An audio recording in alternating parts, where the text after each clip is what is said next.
Bing bing Ginganguli wa watangin Gingangu Willy Gili. Wait, how does he do it again? He goes Gili Ging Tang Tang. Wait, no. Oh my god, I forgot it now. No! I forgot it. Background SMP. Alright, we'll get that up and then I'm just gonna get grinding. Alright. Oh, I wish Sleece could see my face just there as soon as he said that. I had the greatest, like, I was basically beaming. My smile was like, my smile was insane. Alright, let me just put brackets. 6 days. Days till Econ. There we go. Why? Because yes.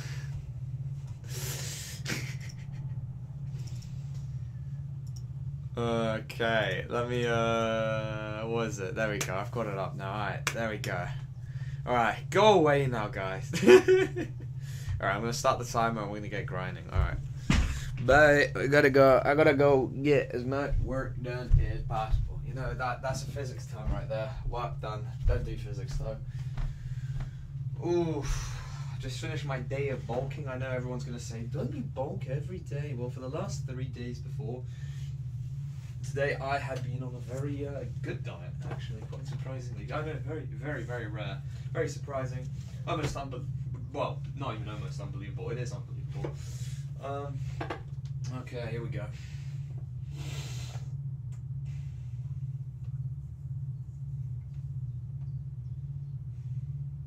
Fucking hell. Draw a diagram which shows a demand curve shifting rightwards along a supply curve with 0. Oh, that's it's just got the supply line and then.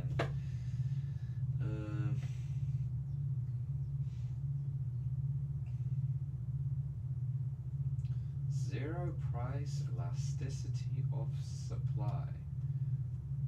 Then hold on. Won't that just be a line? The fuck? So it'd just be a line that shifts rightwards. Explain what happens to the equilibrium of price and quantity. Okay, well that would just be, well, if I drew the graph this would be easy. But you shift the demand curve to the right. It's like that. Well, price would just go down and quantity. Hold on, you know what, actually I'm gonna draw this, fuck it. Let's draw it. Why not? You know, for the fun of it, let's draw it. Let's actually draw this diagram. Alright, here we go, guys. Alright, DCA's at it now.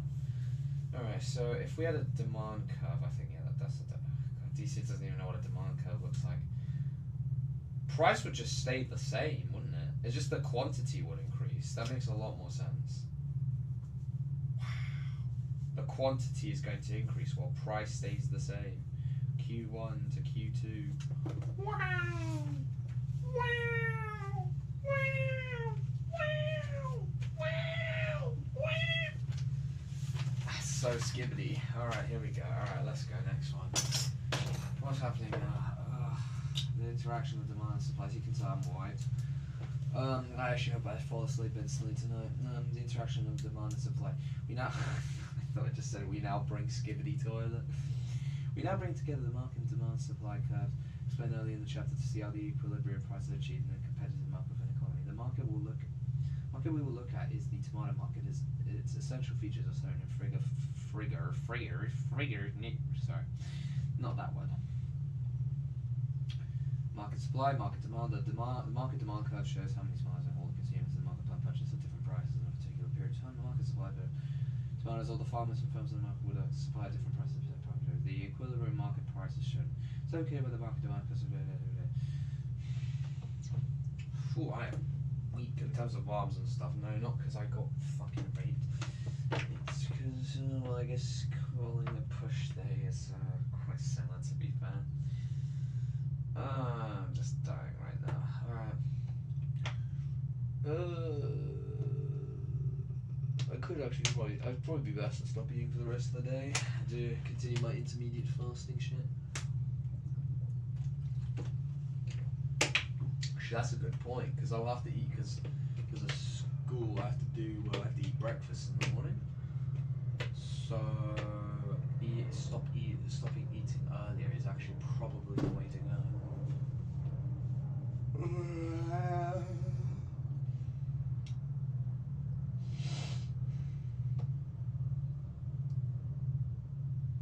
Okay.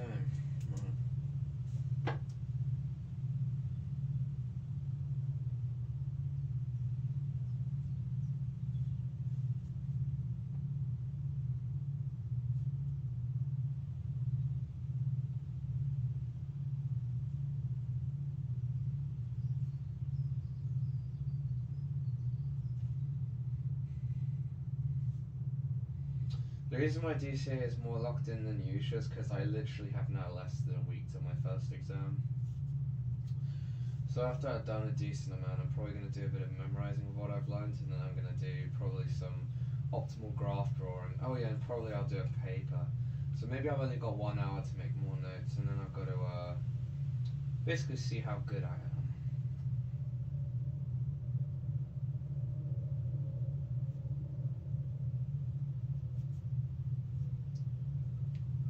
Alright, that seems about right.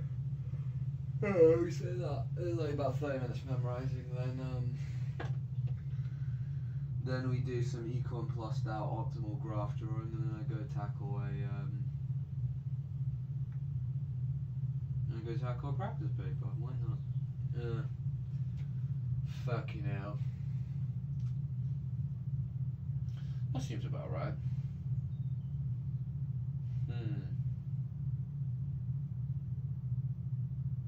Market equilibrium, and just because I'm gonna have the opportunity to then get it marked. So, eyes man.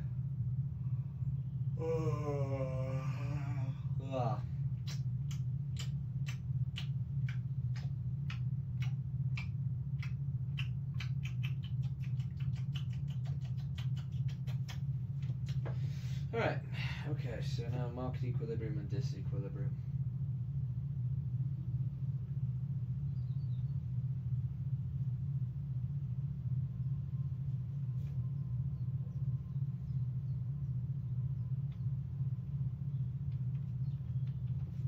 And then we're going to probably spend the rest of the couple of days as much as possible getting any real life examples. Alright, so I think Zambia is about copper. I can just talk about their copper export and just bullshit about that. Oh yeah, I could use the UK and it's the industrialization. Yeah, correct. Concept of equilibrium and disequilibrium are important in economics theory analysis. Just think of the equilibrium as a state of the area now.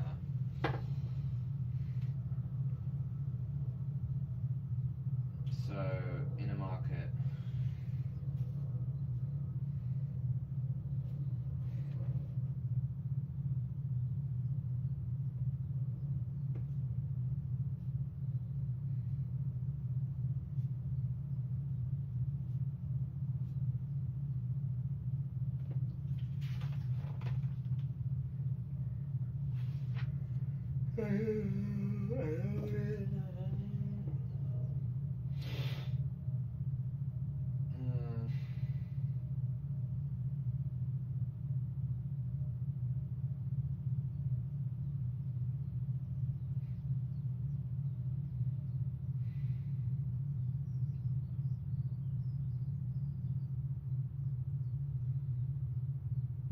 on demand.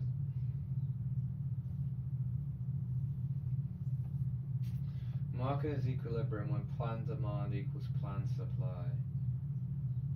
Okay, so, okay, right.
say this is extra coconut? Let's see the extra coconut. It's just got coconut water 96% more, just 2% coconut cream, really? That's the extra coconut. Fucking hell. A little bit of fructose, 1%, and a bit of vitamin C. Stabilizer is the only issue, but it's probably the least bad stabilizer out of all of them.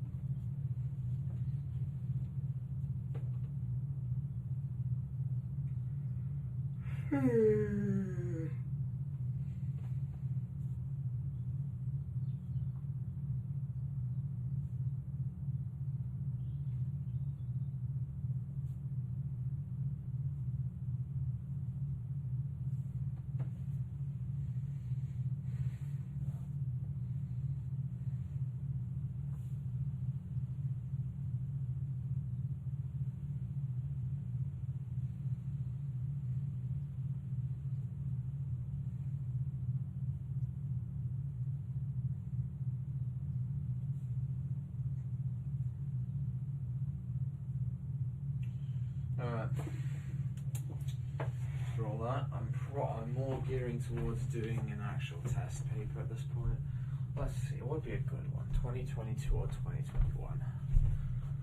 Can't tell which one would be better to do. Where's the lo-fi music? Oh, I'm a psychopath. I don't study with music. Or was it white noise? 'Cause I'm a sick. Hello there. What is going on? Books opened, indeed.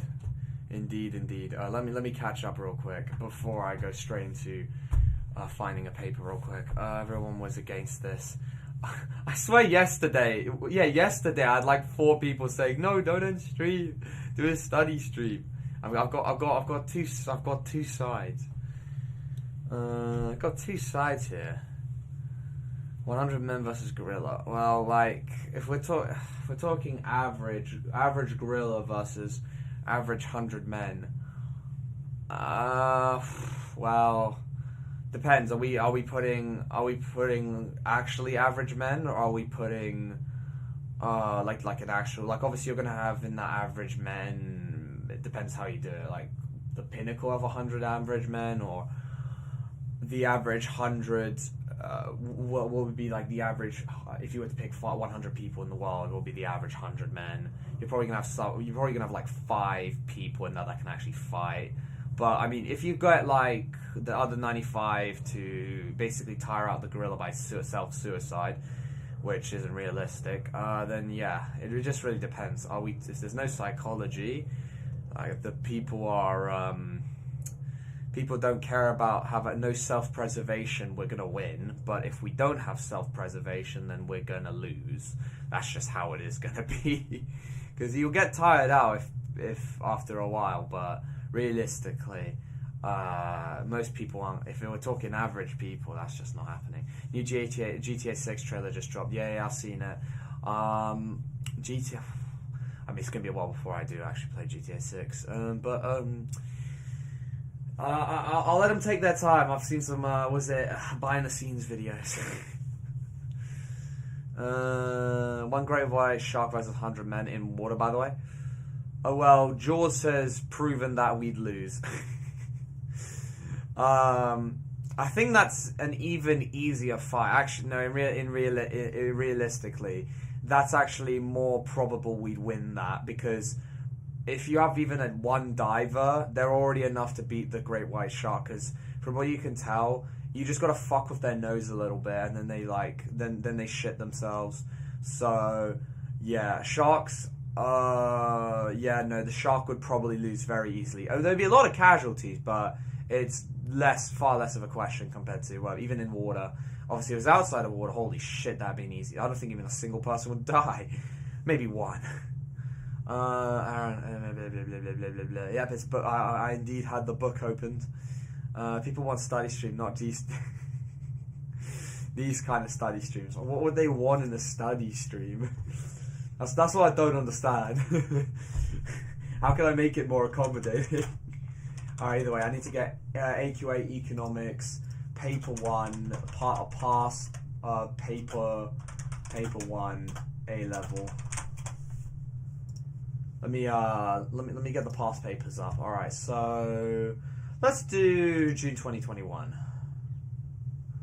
All right, let's do June 2021. I feel like I wouldn't have encountered this. All right, we're gonna see just how good is DCA. All right. Okay, I need to get some piece of paper, and I'm probably gonna need to time myself. All right.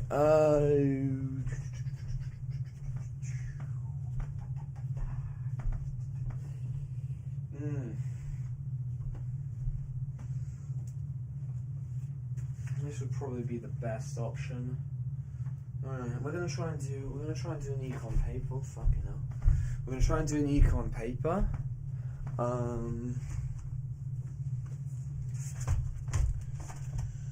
Let's see real quick. Alright.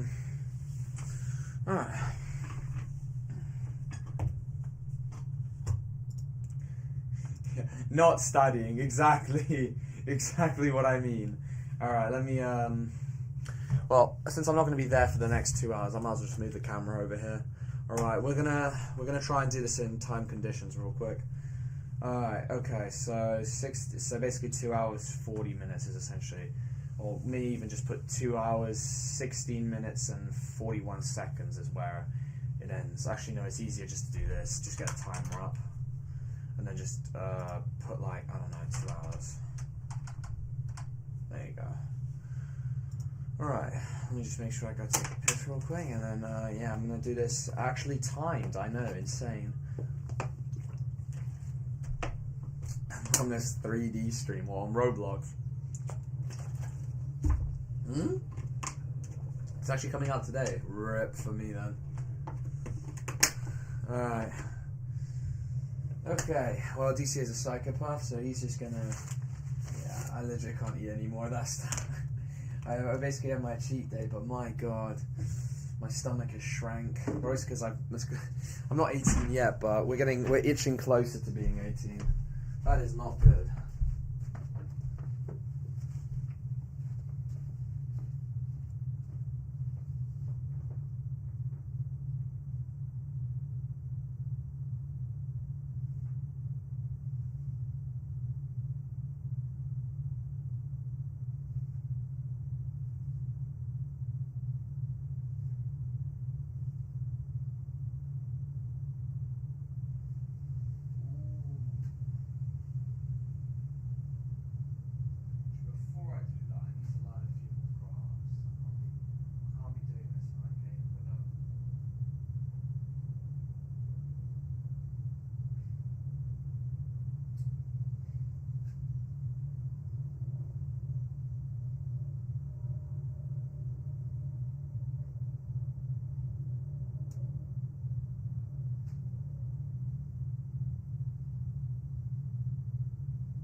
Hello guys. Alright, so after after considering some things, one step closer to the grave. Oh, that's me. I just clocked something where I actually need to do some graph research before I actually start doing a test. So I'm gonna do Econ plus DAO micrographs. Sorry, diagrams. I forgot. Diagrams. Oh. Hi everyone, what a quality video for you guys. We know how important diagrams are to back up your analysis, to back up your evaluation in essays, but boy, if you can bring GTA 6 trailer dropped, yeah, I've seen it.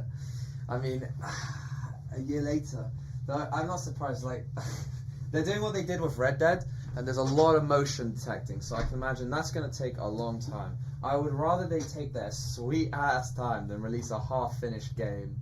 Because of people's impatientness, but I mostly think it's because companies are. I'm 80% sure it's because companies want to just cheapen out on things. They release games half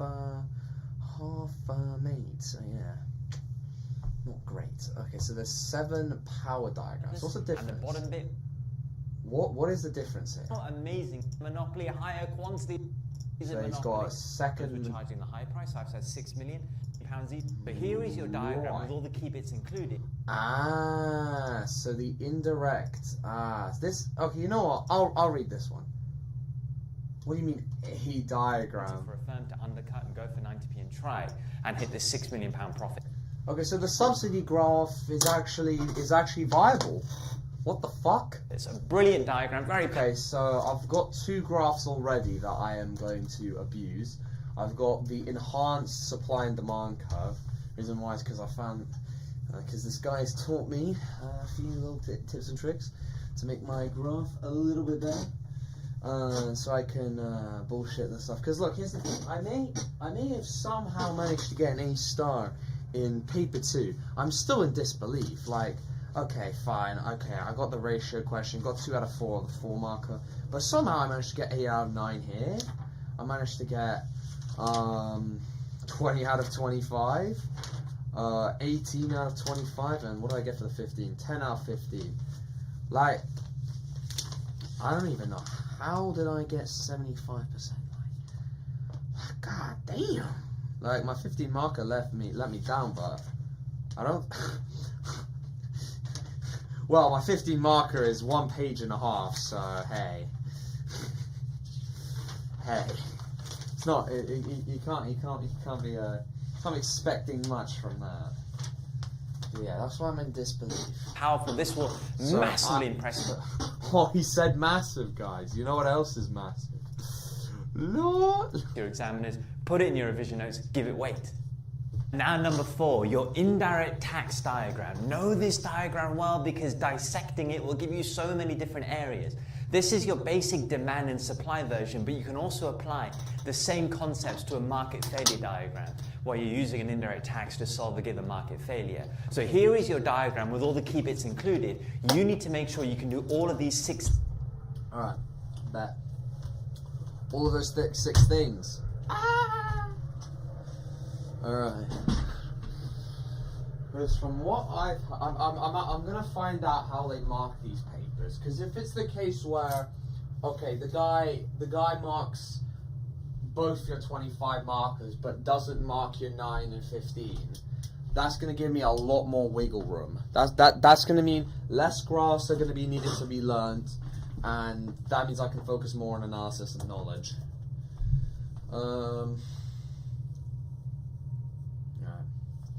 Yep, it's exactly how I thought it is. I thought it was. Yeah, I can feel the acid reflux from eating too much. That's why you drink more water to wash it down. So, we got D. We got S plus tax. And we got S. Okay, right, so this is the tax. Okay. That's the tax. Okay, so righty.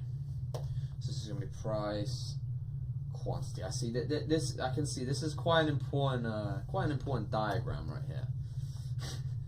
I'm mainly appreciating its simplicity because that is going to save me. The more simple the diagram, but the more valuable it is, the better. That means it's really a valuable diagram. If I don't have to spend jack shit on it, and it's just it gets me what I need, then it gets me what I need. P1. So this triangle right here is consumer, and I'm assuming this is producer, right? Okay. Okay. So it is determined by this little part. Okay. So that's my producer triangle. Is there any other way I can note? That's it. Okay. What does his A to B to C to D mean? That's one question I've got here. So obviously this is Q2. You've got the arrows here going from Q1 to Q2. Or I could just go Q to Q1 because I'm more used to doing that. But what does he mean by A, B, C, D here? Bro is not studying. Bro, okay, watch. Well, as they say, listen and learn. Listen and learn, a black woman speaking. Hold on. Dun dun dun! Well, that was a nice crack from me. I know, jump scare, Indian man jump scare, but nah, this guy's elite. He's helping me a lot with the essentials. Not the knowledge-based things. Like, that stuff, I don't really pick much up. But, like, the whole structure crap, yeah, it's pretty solid. Alright, there we go. Had to jump scare you there with that, I know. DCA is actually studying? What? Impossible, I know. It doesn't sound right, does it? So, the consumer box is there, that's the producer box. Okay, so I'm assuming that's like producer surplus, whatever the hell they're going to call that. So I'm going to tile these A, D, B, C. But I want to know what the hell he means by this stuff. Like, what the hell are you talking about? Things on the right-hand side. The impact on... indirect tax. Indirect tax. Does he do a supply graph? Oh, yeah, he does a subsidy one as well. How generous. How generous. Well, I think I can actually just flip that, but it's probably a better idea to have more graphs on my on hand, because yeah, I'm not going to look at hot topics, because yeah, that usually doesn't yeah. that doesn't really come in clutch. Price and quantity, higher price, lower quantity should be simple. Yeah. So here is your diagram with all the key bits included. You need to make sure you can do all of these 6 things on the right-hand side. The impact on price and quantity, higher price, lower quantity should be simple. The value of the tax, the vertical, all the key bits included. You need to make sure you can do all of these 6 things on the right-hand side. The impact on price and quantity, higher price, lower. So, okay, number 1, indirect tax. Right, we're gonna prepare a bullshit thing here. All right, number one, indirect taxes. Direct taxes lead to higher prices. I'm basically almost prepping my essays now.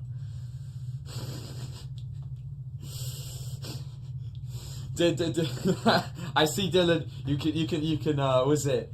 You can tell it. You don't need the visuals. You can tell it's him from just his voice. Indirect taxes leads. I didn't think the indirects and tax and subsidy diagram is considered a power diagram.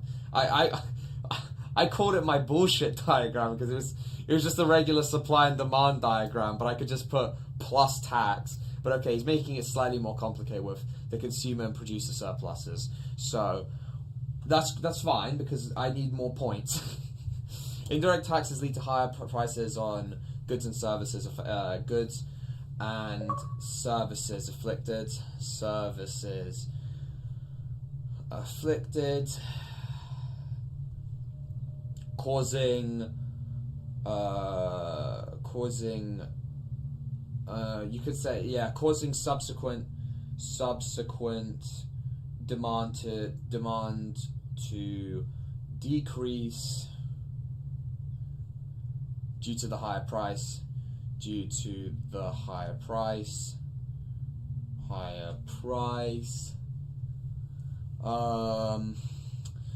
causing subsequent demand to decrease due to the higher price. As a result, causing the quantity of the good or service to decrease, causing the available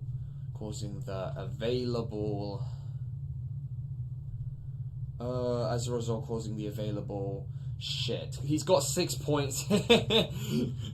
I just realized something. Will I have enough time to put all this shit in exam? I'm not so sure.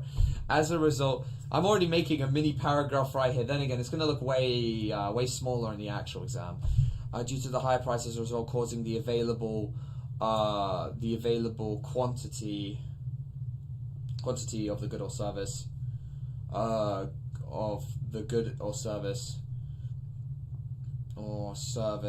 leading to higher prices from P to P1. As a result, causing the available quantity of the good or service to decrease as shown by Q decreasing to Q1 as it is no longer profitable. And we can add some evaluation to this, guys. I know he's not talking about it in this video, but we can add some evaluation. This is under the assumption that the firm the firm's main goal is profit maximization. I know, what a genius I am. Is no longer, and also just because I've read the first 4 chapters actually written out notes for the first 4 first 3 at this point. We're going to probably at least get to 4 or 5, hopefully maybe 6 or 7 by the exam. I really hope so. 8 might be a bit of a struggle. I might have to do a little bit of skimping. As a result, it is no longer profitable. As it is no longer profitable to produce at Q1, at Q, as is no longer. This is assuming the firm's goal is profit maximization. So we're adding a little bit of we're adding some A4 in it. Why not? Because we gotta I've got to prep for this practice test I'm about to do. Why study when you can stream Hive? Well, I'll get molested by my Russell Group University, and subsequently, as a result, you can imagine my parents would not be very happy, and I think that would be the end of Darker Update right then and there. Gets complicated with the consumer and producer. Yeah, I can imagine he's gonna start like, all right, I'm gonna take a while because I haven't seen this video. I've seen the other video. That's why I was so surprised that the subsidy and indirect tax actually is a power diagram. I'm imagining it's consumer surplus. Oh, it's producer burden. Okay, so I'm assuming consumer. Oh no, they're both burdens, right? Oh, because of the higher price stuff. So then, I don't know how I could link this point to anything other than, the consumer's got to pay more. Like that's really like a really short line. I need a bit more, but we'll find out in a moment. Okay, so I've made 1 point with number 1, the value of the tax. I don't know what I could put for that. I know for number 3, this is producing a fiscal dividend. And so this can allow the government to pay national debt off, fund services. What else is there? What other rubbish is there that I can say? Elasticity. Oh yeah. I've been. How do I describe it? I've been very elastic. My was it income elasticity of demand, price elasticity, cross price elasticity. I know it starts getting ridiculous after a while. There's another elasticity I'm trying to remember. Oh yeah, supply elasticity. That's another thing. was it labor supply? Was it? Yeah, something of supply elasticity. There's a lot of elasticities that I've been going through. That's great. You say when demand is elastic, there's more burden on the. Okay. So there's. You say when demand is elastic, there's more burden on the producer. Oh wait, okay, hold on. I know your point makes sense. I just need to get the reason behind it real quick. Let me start manifesting. Okay, so when it's elastic, there's more on the producer because they can't charge any price they want. Otherwise, the demand for their good will just stop completely. Boom. Because we can add even further points here. This is because of the book. That is because there are better there are already near close enough, or how to describe it, perfect substitutes. You know what, you can even say just perfect substitutes available to that consumers can switch to as a result, making you can relate that essentially. Oh my days, I've got an absolutely insane chain of analysis right here, but sadly I don't know if I'm going to get to chapter 8 because I've not learned from that. Okay. So then when it's inelastic, it's on the consumer. Okay, I see your point, Dylan. That is definitely that's a solid chain of analysis right there. That's at least one paragraph right there. No matter what, I can throw that in anything, almost. Does that also apply to non-essential goods without alternative? Making it elastic. Hold on. Was it as an example, inferior goods, they become very elastic when incomes rise. I guess that's an example. Non-essential goods. Okay, I remember that you can't say luxuries as an example. Is always elastic because depending on the consumer disposable income. So I'll need to put that. I could just say under the assumption that the consumer's disposable income is high, and so that causes it to be inelastic. So we can always just keep throwing in those assumptions. So as long as I just keep practicing and getting that idea just shoved in my head, I'll be able to do a 15 mark. I don't need to do any of that assumption shit. It's just, and I don't even need to do a conclusion. I can just keep throwing analysis at it and call it a day. If you don't stream the Hive, I would do 100 times worse than what your school would do to you. I don't think my school would give a shit that I'm no longer their problem, because that's public schools in a nutshell. They don't care. They don't care. I think it'd be more. I think it would be more other things. Yo, do I? Yeah, I really wish I gave myself more time to read through the book. Yes, I've still got like 6 days, 5+ days. We're gonna say, but. We're gonna probably not get through it all the way to 8, but either way, let me think. Value of tax real quick. So I've got a good idea for, thanks to Dylan as well. 4, I've got a fantastic idea. 2, I'm not sure. 3 is easy. Well, the indirect tax, like VAT, I can say that as a real world example. Will provide fiscal dividend, and that means E.G. you can go spend it on other shit. But value of tax, I'm not so sure on. I'll probably have to hear about that. Producer revenue. Hold on, let me think about producer revenue real quick. The reason why I'm thinking so hard on this is because this will literally just carry me.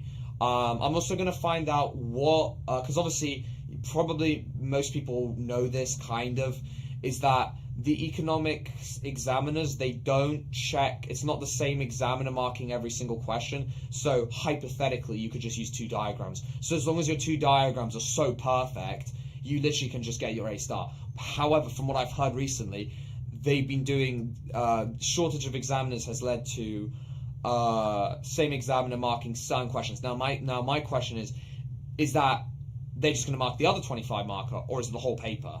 Because if it's the other 25 marker, okay, it's not as good as I can just keep spamming 2 diagrams and call it a day, but it will mean I don't need 5 diagrams, as an example.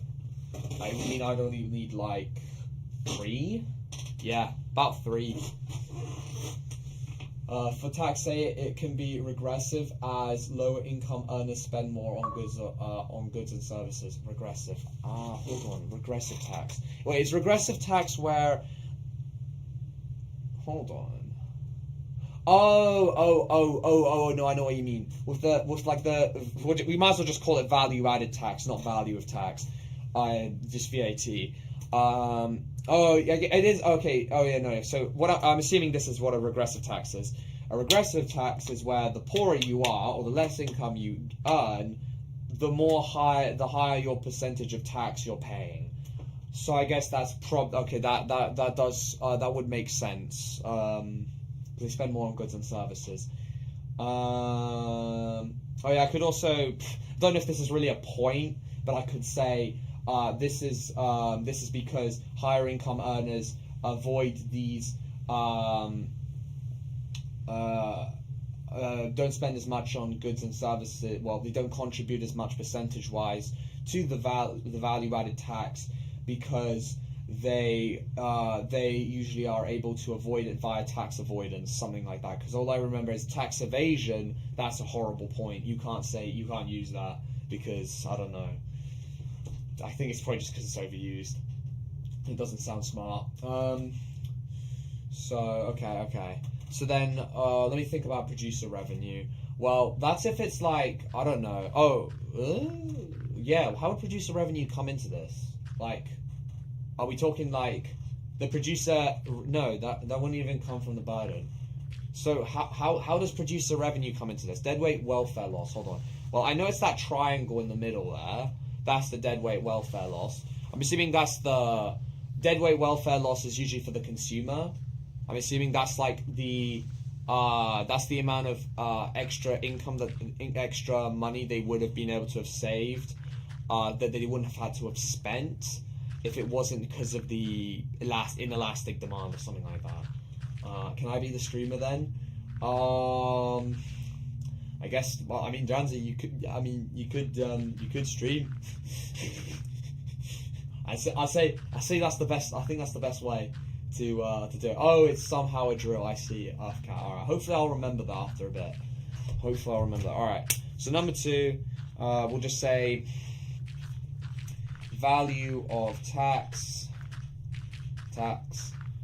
such as VAT, value added tax. Value added tax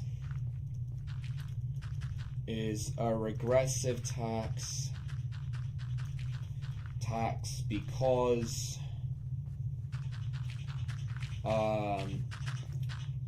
lower income earners, I'm paraphrasing Dylan here for this first bit, because lower income earners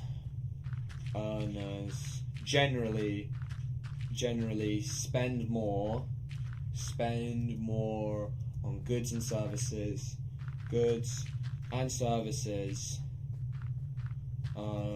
spend more generally on goods and services than higher income earners.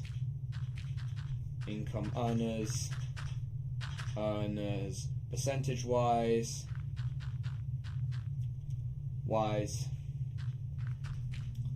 for higher income earners,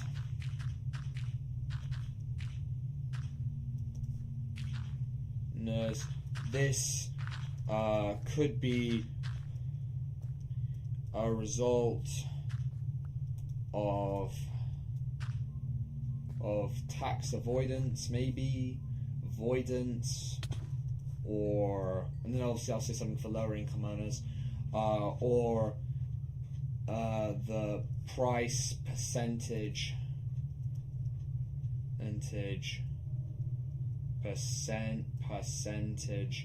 wise to, no wait, no, I mean I stream but you stream my stream.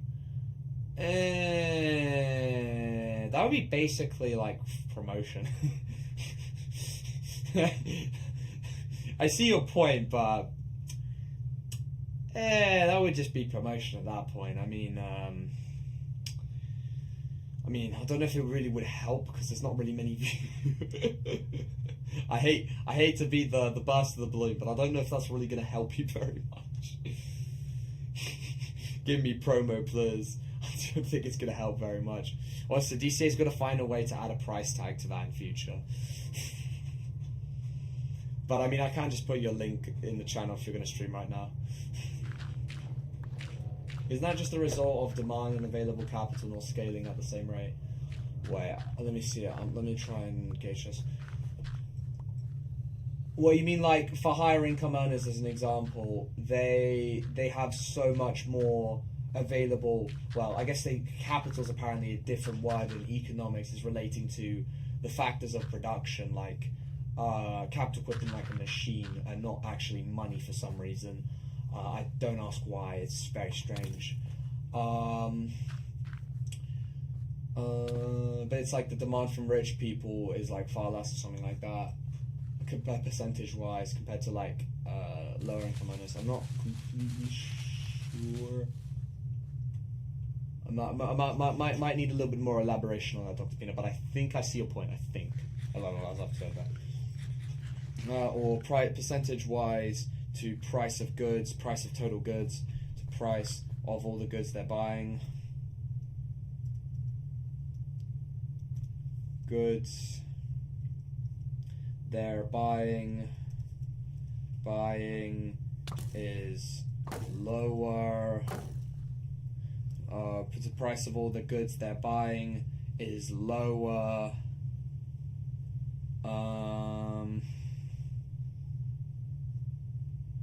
Compared to low income earners.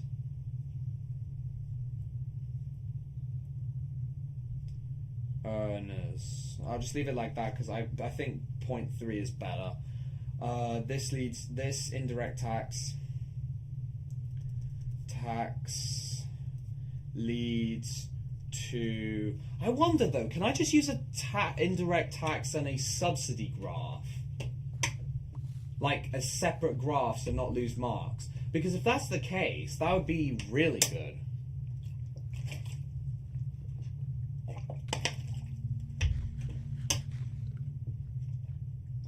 Having more money isn't tied to one's demand for goods. Oh, okay, I see what you mean.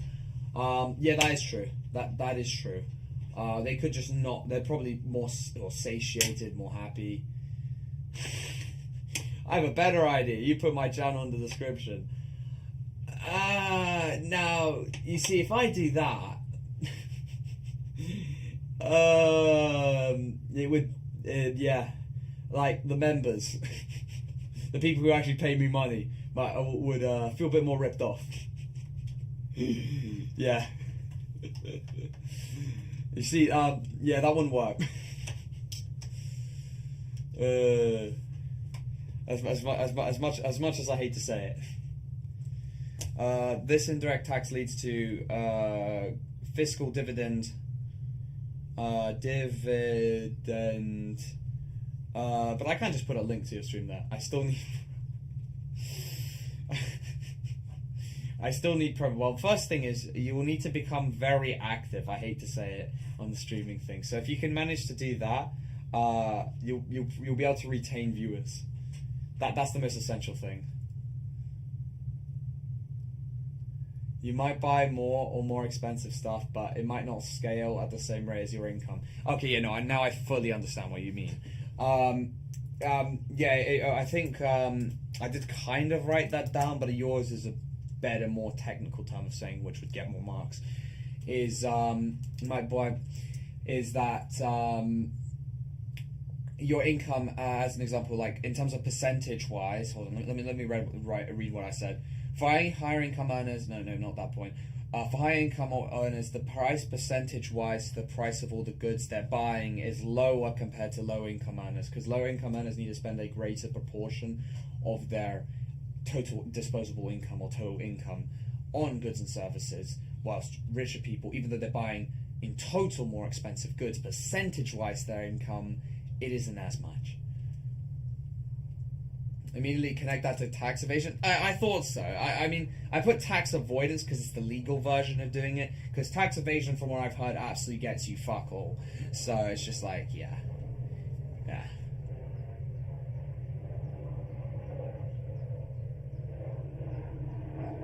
More money is tied to demand. Rich people spend less of their money in terms of percentages because they save and invest their money less consumptive percentage wise, which is why VAT is regressive. Thank you. That is better. That is a much better point than what I've got. Rich people spend less of their money in terms of percentage. Okay, so I've got that part, but let me guess. Yeah, I need to put the rest of it. Compared to lower income earners, because richer, because let me just do this box here, because I really do wonder, does anyone know this? It's probably only Dylan would be able to answer this question if he does know. Can I use both a indirect tax and a subsidy graph? Now, let's just say, maybe not on the same question, but let's just say I've got a 25 marker. Well, then again, I'd be able to use it for both the questions, I guess. But it's just like, I do wonder, can I use, let's just say 25 marker, can I use both a indirect tax and a subsidy graph, or no?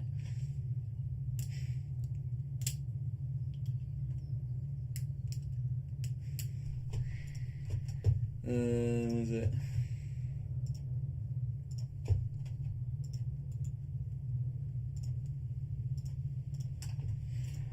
Well, if anyone wants to get Drancy's stream in the background, there you go. Well, he hasn't got a stream right now on, but that's his channel. Okay. Because richer people save, and well, I mean, I really wish I was really rich, like income-wise, because houses are such a good investment. Plus gold at the beginning. I even did. This is a bit off topic, but I opened the virtual account on eToro, and I literally immediately put the money in gold as a commodity, and bloody hell, that shit was shot up. So it almost felt like missing 2013 Bitcoin. I was literally right on the money, because I knew as soon as Donald Trump started this shit, as soon as he got into president, I knew immediately there was going to be uncertainty, and that uncertainty factor immediately played into money. Like all my days, I now know a safe bet whenever if I do get enough liquid income. Like if there's like a president that comes into power, that like I wouldn't put it immediately when it's like when they get elected, but when they come into office, like I don't know, like Trump in the 20th of January, that's when I, like the day before, something like that, I'd invest immediately into gold, because as the commodity, because that literally always goes up. Apparently gold is rising a lot lately. Yeah, if there's mass uncertainty in the world, gold is the way to go every single time. But if you're not able to afford housing, as an example in the UK, housing is the way to go because that's an even better investment. But gold, if you don't have as much income like me. Same question, you can, but I don't know why you'd be using both. You can use a minimum price diagram instead of a subsidy if you want varied points. Yeah, no, it's just like if I'm desperate. Minimum price diagram. I need minimum price diagram. I'm ashamed I don't actually know what that fully looks like. Oh, it's this one. I need to learn this one. I need to learn this one. I guess I just need to learn the diagrams essentially.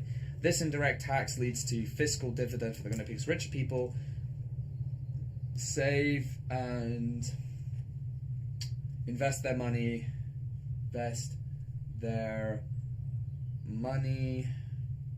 Money, so less consumption percentage wise,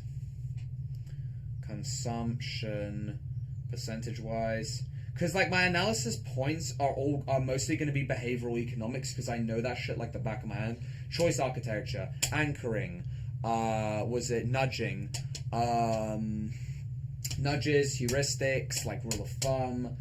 Other than again, there is one more thing that I can't remember. I think it's something bias, not anchoring bias. There's another bias that I keep forgetting. I need to memorize that stuff because that is just fantastic analysis points. I know I'm saying a lot of skibbity skib. Not minimum price, maximum price. Oh, but like it still is two diagrams that I could use. But okay, so there is a difference in that one. Availability bias. That's what it is. Availability bias. Isn't that the one where it's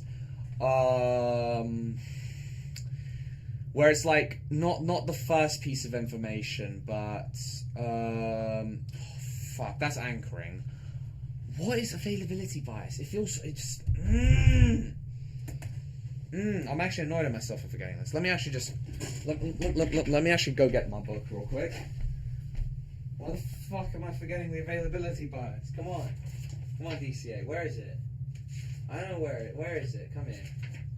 Availability bias. I know you're over here. Ah, here it is. What else is there? Oh yeah, obviously bounded rationality and all the other stuff where, oh yeah, asymmetric information, know that stuff, imperfect information, I can put that stuff into analysis. When individuals put too much weight on the probability of okay, never mind, no, I wouldn't have got that immediately. I'd literally just keep thinking of anchoring bias. After reading, basically it's just like, they think it's more prevalent than it actually is. Okay, right. Okay. They just believe it's more prevalent than it actually is. I see, okay. Bet. That's not that bad. Alright, sure. Let me where's your stream? Playing the Hive. I'll just post your link again here. If you wish to support Dranzy, there you go. There's some speculation about a minor crash, but that's just a speculation. I mean, speculations lead to more uncertainty, and that means more value into gold. But as soon as gold dips, you kind of just need to pull out. Or like, if there starts to be stability in the world, you pull out of gold as soon as possible. That's just my theory. But then again, don't trust that one. The one thing I'm for certain on, if you were to trust my information, even though I'm not certified, is if there's great uncertainty, you always invest into gold. I stand by that 2,000,000%. When to pull out, not as knowledgeable in regards to that, but I do know about that stuff. Was it so less consumption percentage wise? Wise causing VAT to be regressive. Causing VAT to be regressive. Now, some people may say, why are you spending so long on these graphs? Bro, like, these are the core. If this will net my evaluation, my analysis, my diagrams, this will basically just mean I waste in that regard. In that regard, it will do. That's why I'm spending so long on this, because this is just so crucial. I'm getting all like the main points that I would use in an exam. Even though I can imagine they must seem strange that I'm spending so long on just the graphs. Alright, this indirect tax leads to fiscal dividend to the government, which can then, hold on, let me think of change of analysis. This indirect tax leads to indirect okay, and then this is caused by, it's caused by the indirect tax. Yeah, it's caused by the indirect tax. As a consequence of this, the government has more. I'm also technically practicing my chains of analysis. Has more. I feel like money's not the way to say it. More fiscal room? What'd you say? Not fiscal room. Not fiscal amount. What would you say? Not what would you say then? More funds. More revenue. Yeah, we'll just say more tax, more revenue to fund services such as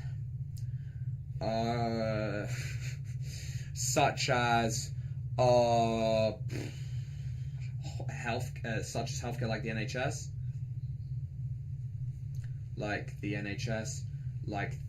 NHS, to buy more equipment, to buy more medical equipment,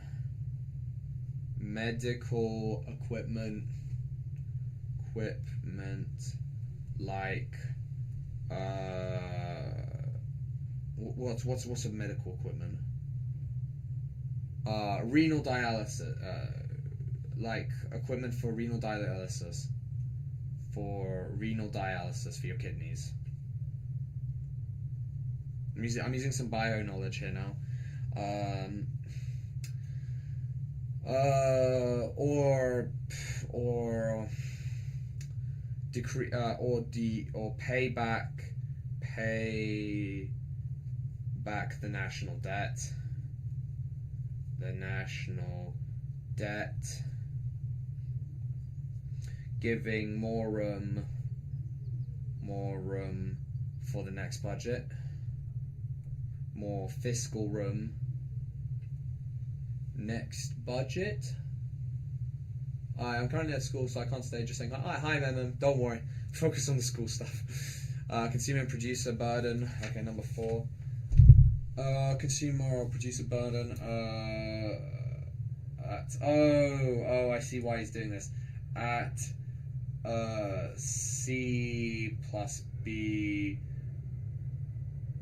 C plus B.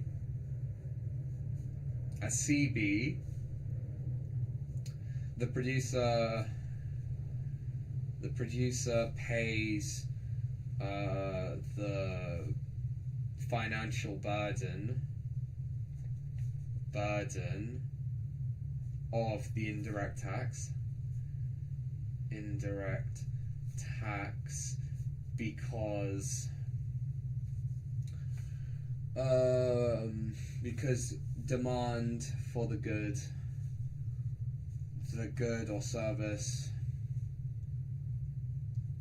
or service is inelastic and so cannot risk a price rise on the good or service as they... it's probably better I actually probably focus more on learning the other graphs, but I am practicing my chains of analysis here, which is good. So it just feels weird I'm spending so much on this. So cannot risk a price rise on the good or service as a result of as a consequence of perfect substitutes available in the market. Substitutes available in the market. So rising the price, so increasing the price would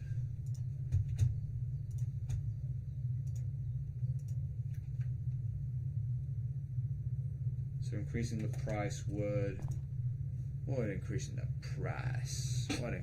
price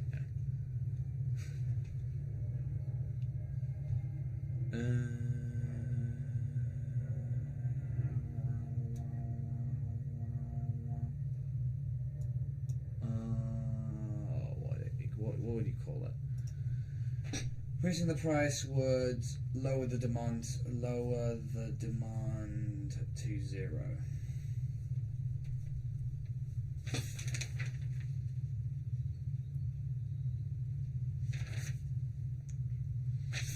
Do I need to bother with the other points? Producer revenue. I just decreased. Deadware, welfare loss. I'll listen to what he has to say. Simple. The value of the tax, the vertical distance between the two supply codes, in this case, is the tax per unit. The government revenue, here's a great trick. To work out lower quantity should be simple. The value of the tax, the vertical distance between the two supply codes, in this case, is the tax per unit. The government... tax per unit.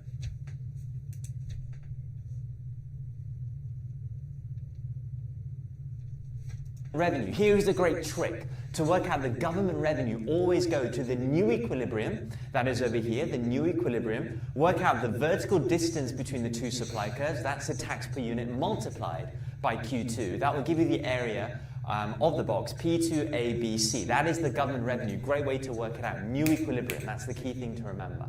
Then the consumer and producer burden, the area of the box, P2ABC. That is the government revenue. Great way to... P2ABC. To work it out. New equilibrium, that's the key thing to remember. Then the consumer government revenue, always go to the new equilibrium, that is over here, the new equilibrium, work out the vertical distance between the two supply curves.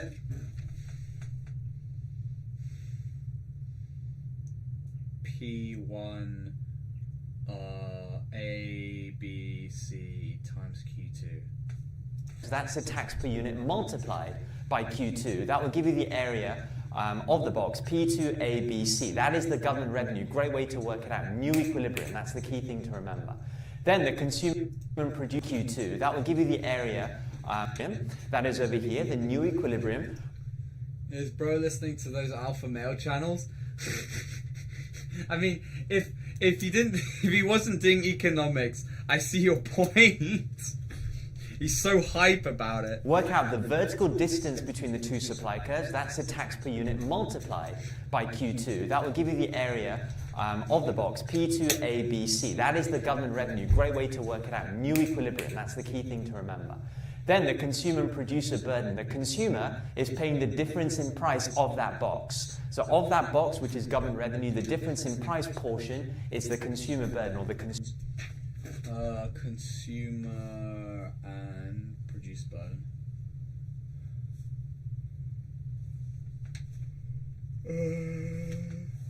Right. Consumer and producer burden. The consumer. Sounds like he would go on a podcast and say the most wild stuff. I mean, because he sounds so confident, he could probably get away with saying some absolute horse shit. Yeah, I agree with the get away with it, because he's confident enough. Is paying the difference in price of that box. So of that box, which is government revenue, the difference in price portion is the consumer burden, or the consumer incidence. The rest is the producer burden, or the producer incidence. Your producer revenue is area CBQ20. Producers are selling Q2 at a... Okay, so 5 producer revenue equals CB0Q2. Price of P2, but remember we have to minus off the government revenue. That'll give us producer revenue, and then the deadweight welfare loss is the triangle A, B, D. Indirect tax. Producers are selling Q2 at a price of P2, but remember we have to minus off the government revenue. That'll give us producer revenue, and then the deadweight welfare loss is the triangle A, B, E, B, Q20. Consumer burden, or the consumer incidence. The rest is the producer burden, or the producer incidence. Your producer revenue is area CBQ20. Producers are selling Q2 I need to put area at a price of P2, but remember we have to minus the burden, or the producer incidence. Your producer revenue is area CBQ20. Producers are selling Q2 at a price of P2, but remember we have to minus off the government revenue. That'll give us producer revenue, and then the deadweight welfare loss is the triangle A, B, D. Indirect tax. So it is exactly what I thought it was. So dead weight welfare loss equals area ADB. Brilliant. You can apply a lot of these concepts to a market failure diagram as well, such as the government revenue, such as the consumer incidence. Very, very powerful stuff. He sounds so whimsy when brother, he was smiling so much when he was concluding that. What the fuck? Great guy then, but that means you can trust his knowledge on diagrams. Christ. Alright, I'll be back in a moment. Damn, I'm tired, but we can't let tiredness affect me. Oh, goodness gracious.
I'm back. Okay.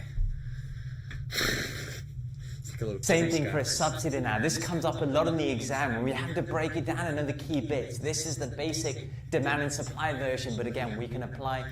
So it's like, it's basically I just vice versa everything. What's the dead, so the new deadweight welfare loss is BDA. So you've just swapped it round. Or something like that. Okay. We're going to learn obviously a subsidy graph because it's essentially just a cool transition graph. Where you do a little flip. And then I'm probably going to have to see if I can learn a monopoly graph or maybe something like that. Because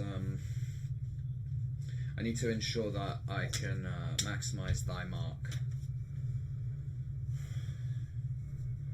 Which is I'm probably going to do a paper before, obviously. After I do the paper, I'll probably go to bed at that point. Start prepping for bed.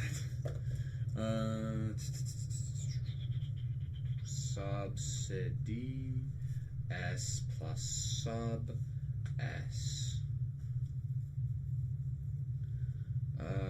Flint and meal, chicken skibbity.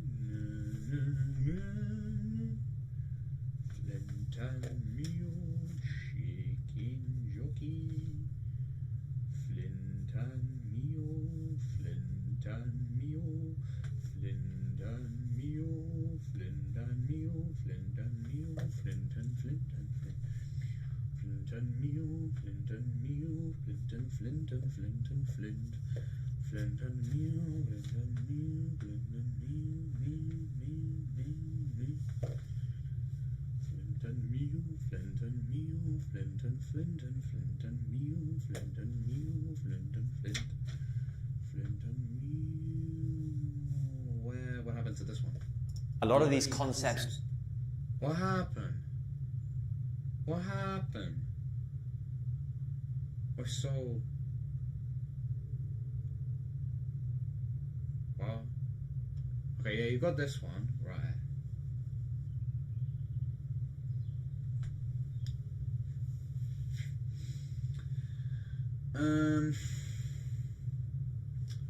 Okay, I think I can see the problem. Right.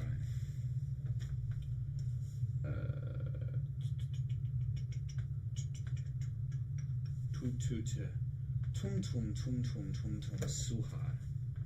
Tum tum tum tum tum. Dark Gingy, this is not studying. Hold on. Let me do a cool transition.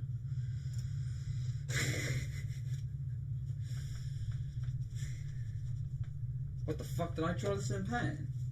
What? I wrote that in pen. That's so scared. That's so skibidi. That's so fun, dogs.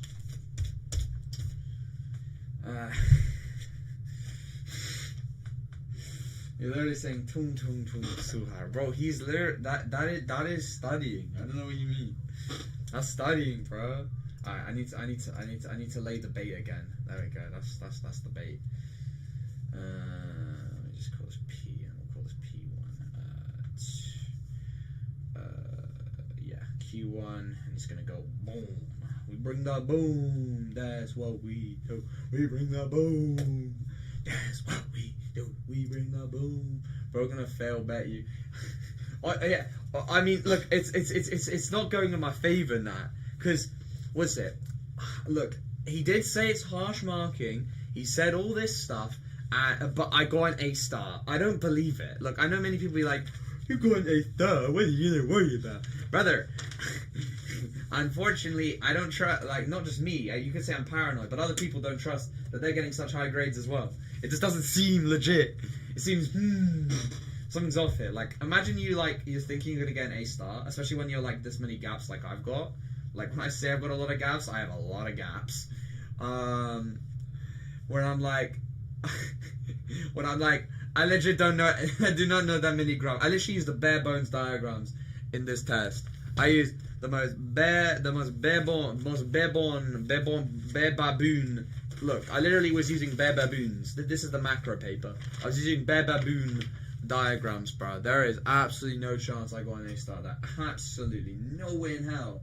I swear you just get auto capped at B if you like, and I mean low B if you don't like. Was it use professional analysis and whatnot? you gotta be a professional, my friend. You gotta be a professional. We have standards.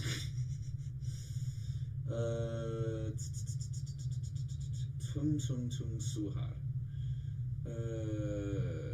Yes, I should probably stop saying Tung Suhar, but you know, it's I can't help it. I can't help it. So I'm just doing a little bit of Clash of Clans real quick, just getting everything upgraded. Then I need to. All right, there we go. We've got the main gist of things. Well, I got attacked, I'm assuming. Yup.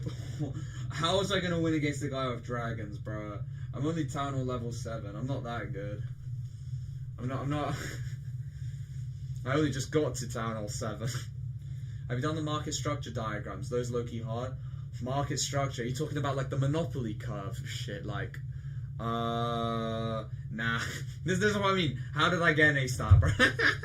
I just don't believe it. I don't know any of this shit. That's why I got to get on that grind. Like, I know behavioral economics relatively well-ish.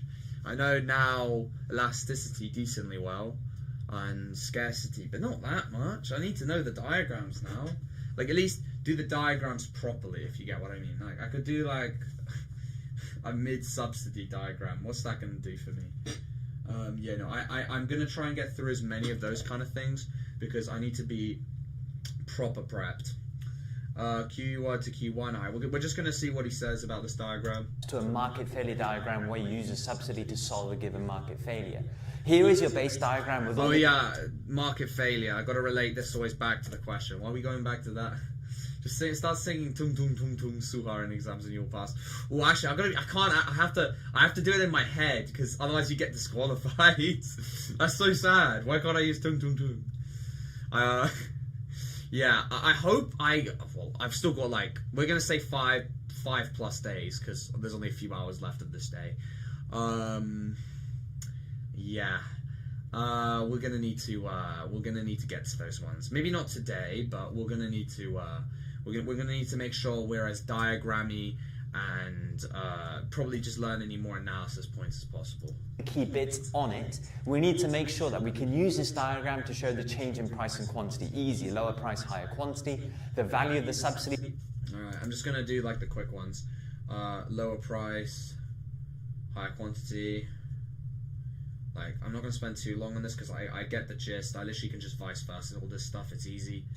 Per unit is the vertical distance between the two supply curves. Always the same. You see a lot of repeats with how we work out some of these areas, just like how we work them out within indirect tax as well. The cost to the government, same. I know you didn't explain it, but it literally is just sub. That's it. Value of subsidy. That's easy. That one's easy. Okay, number 3. I'm just writing basic stuff here. Always the same. You see a lot of repeats with how we work out some of these areas, just like how we work them out within indirect tax as well. The cost to the government, same as how we work out the revenue to the government within indirect tax. Go to the new equilibrium. In this case, that's over here. The vertical distance between the two supply curves, AB, that's the value of the subsidy per unit. Multiply that by all the units being produced and sold, Q2. That will give you the area of this box, CDAP2. CDA2. That is the total cost. CBAP2. Okay, so that's at Q2 CBAP2 cost to government. I hope I understand like what I'm saying here, but it's like I know what I know now, but I hope when I read over this, it's like it's pretty simple to understand. Cost to the government of the subsidy, the producer revenue. Producers are now selling Q2 at a price of P2, fine, but they're also getting the subsidy on top. So producer revenue is C, B, Q2, 0. Producer revenue equals CB0 Q2. Very big. Huge. Producers are now selling Q2 at a price of P2, fine, but they're also getting the subsidy on top. So producer revenue is C, B, Q2, 0. Huge producer revenue. Bear that in mind. Consumer saving. Consumers are now paying for Q1 units at a lower price. So the consumer saving is compared to paying P1 for quantity Q1, they're now paying P2 for Q1, so the saving is P2, P1, DE. P2, P1, DE, consumer saving. P1, oh no, sorry, okay, I'm just going to do P1. We'll just go P, D, E, PD, PDE, P1. That box there is now consumer saving for paying lower prices for the quantity of Q1. The dead... Maybe, am I allowed to highlight? Am I allowed to highlight consumer revenue in my economics diagram? A-level AQA. You're allowed to highlight consumer surplus and producer surplus in your economics diagram in A-level surplus. Thank you. So at least AI is saying that. I don't trust that. 7.6%. I don't know if A star is that difficult here. Drama, 99.5% get a pass. Wow. Oh, English language really is easy. 99% get a pass. Wow. But they don't. Oh, the A star is difficult though. So I'm not gonna trust if they say that. I don't know if I'm allowed to highlight. You can highlight your supply demand curves by using should to represent the surplus. I'm still not gonna risk it. I'm just gonna write consumer surplus or something like that. I'm not risking. Welfare loss is the triangle ABD. Great to know all of. Wow. I completely guessed that. Wow. No, I absolutely knew that was easy. Like, you just look for a triangle. Oh, you can shade in with a pencil. Okay, I thought the highlighter might be a bit much, but yeah, because I think I was like, surely the examiner would probably benefit from being able to see what the hell I'm writing, but you never know. Okay, deadweight welfare losses B D A. Why is that a welfare loss? Why is that a welfare loss? For that, you can apply a lot of these concepts to... Wait, Dylan, why is BDA a welfare loss there? Like, I see it's okay, it's a triangle. Are we just saying, like, are we just saying that there could have been more? Hold on, let me look at this stuff. Consumer CBDA. Why is that? Why is that? Like, I see there's a triangle, that's pretty cool. But, like, how do I explain that's a dead welfare loss? Like, oh, I can point it out, but how do I explain it? Oh, you can't see the diagram, my bad. So, hold on. If I pull out a snipping tool, this might make it even easier. Highlighter? Highlighter, please. Hold on. Why, I can't even see the bloody thing. There it is. So, why is this... Oh, wait, you would not be able to see on the snipping tool, can you? Let me just pull up snipping tool. Snipping tool. All right. So you see that stuff right there. Why is that a welfare loss? Like I can spot it. Like I can just say, oh, that's a welfare loss. But why is that? Okay, yeah, it's like it's part of the subsidy. Can you gain more? Is that what they're just trying to say? This is like missed opportunity. Are they just saying, oh, well, it's like missed benefit, but how would that be a missed benefit? What, just like... No, it wouldn't even... Would that lead to more consumer benefit? Like, I don't see how it can lead to more consumer... Can it? Is there more... How does one determine there's more consumer benefit there? Hannah, to be honest, fair enough. I was like, I can spot it, but I can't, yeah. I'm gonna make a theory real quick. So that's like, I'm not completely sure what he means by C. I'm assuming that's like, what does he mean by C? Is that just the costs? No, that wouldn't be costs. What does he mean by C? Let me just rub out the dead weight welfare loss. What does he mean by C here? These are like the 1-2 things that I want to know. So okay, apart from that, yeah, it's weird. Not so sure about this dead welfare. To that market failure diagram, such as the cost of the government, that will be the key one. Fantastic. Hold on. Is the triangle ABD. Great to know all of that. You can apply a lot of these concepts to that market. If it was a market failure, then there'd be a welfare loss. Well, what if the subsidy's not working? Is that how it's supposed to be? Like, that is the cost of the government, and if there's a market failure as a result of the subsidy or something like that, that triangle is representing the market failure almost in regard, like that is the government has like paid for the subsidy, but it has provided no benefit, and so that is like the loss of welfare that they could have had with the subsidy, but since the subsidy is not working, it's basically subsidy's bugged.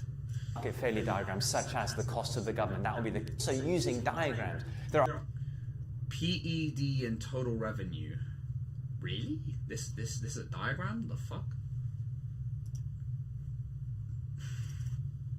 Let me pull up this stuff again. Total revenue is always asked by examiners. We need to know it well in lower prices for the quantity of Q. Well, let's just see what he talks about in this next diagram. So I'm just going to assume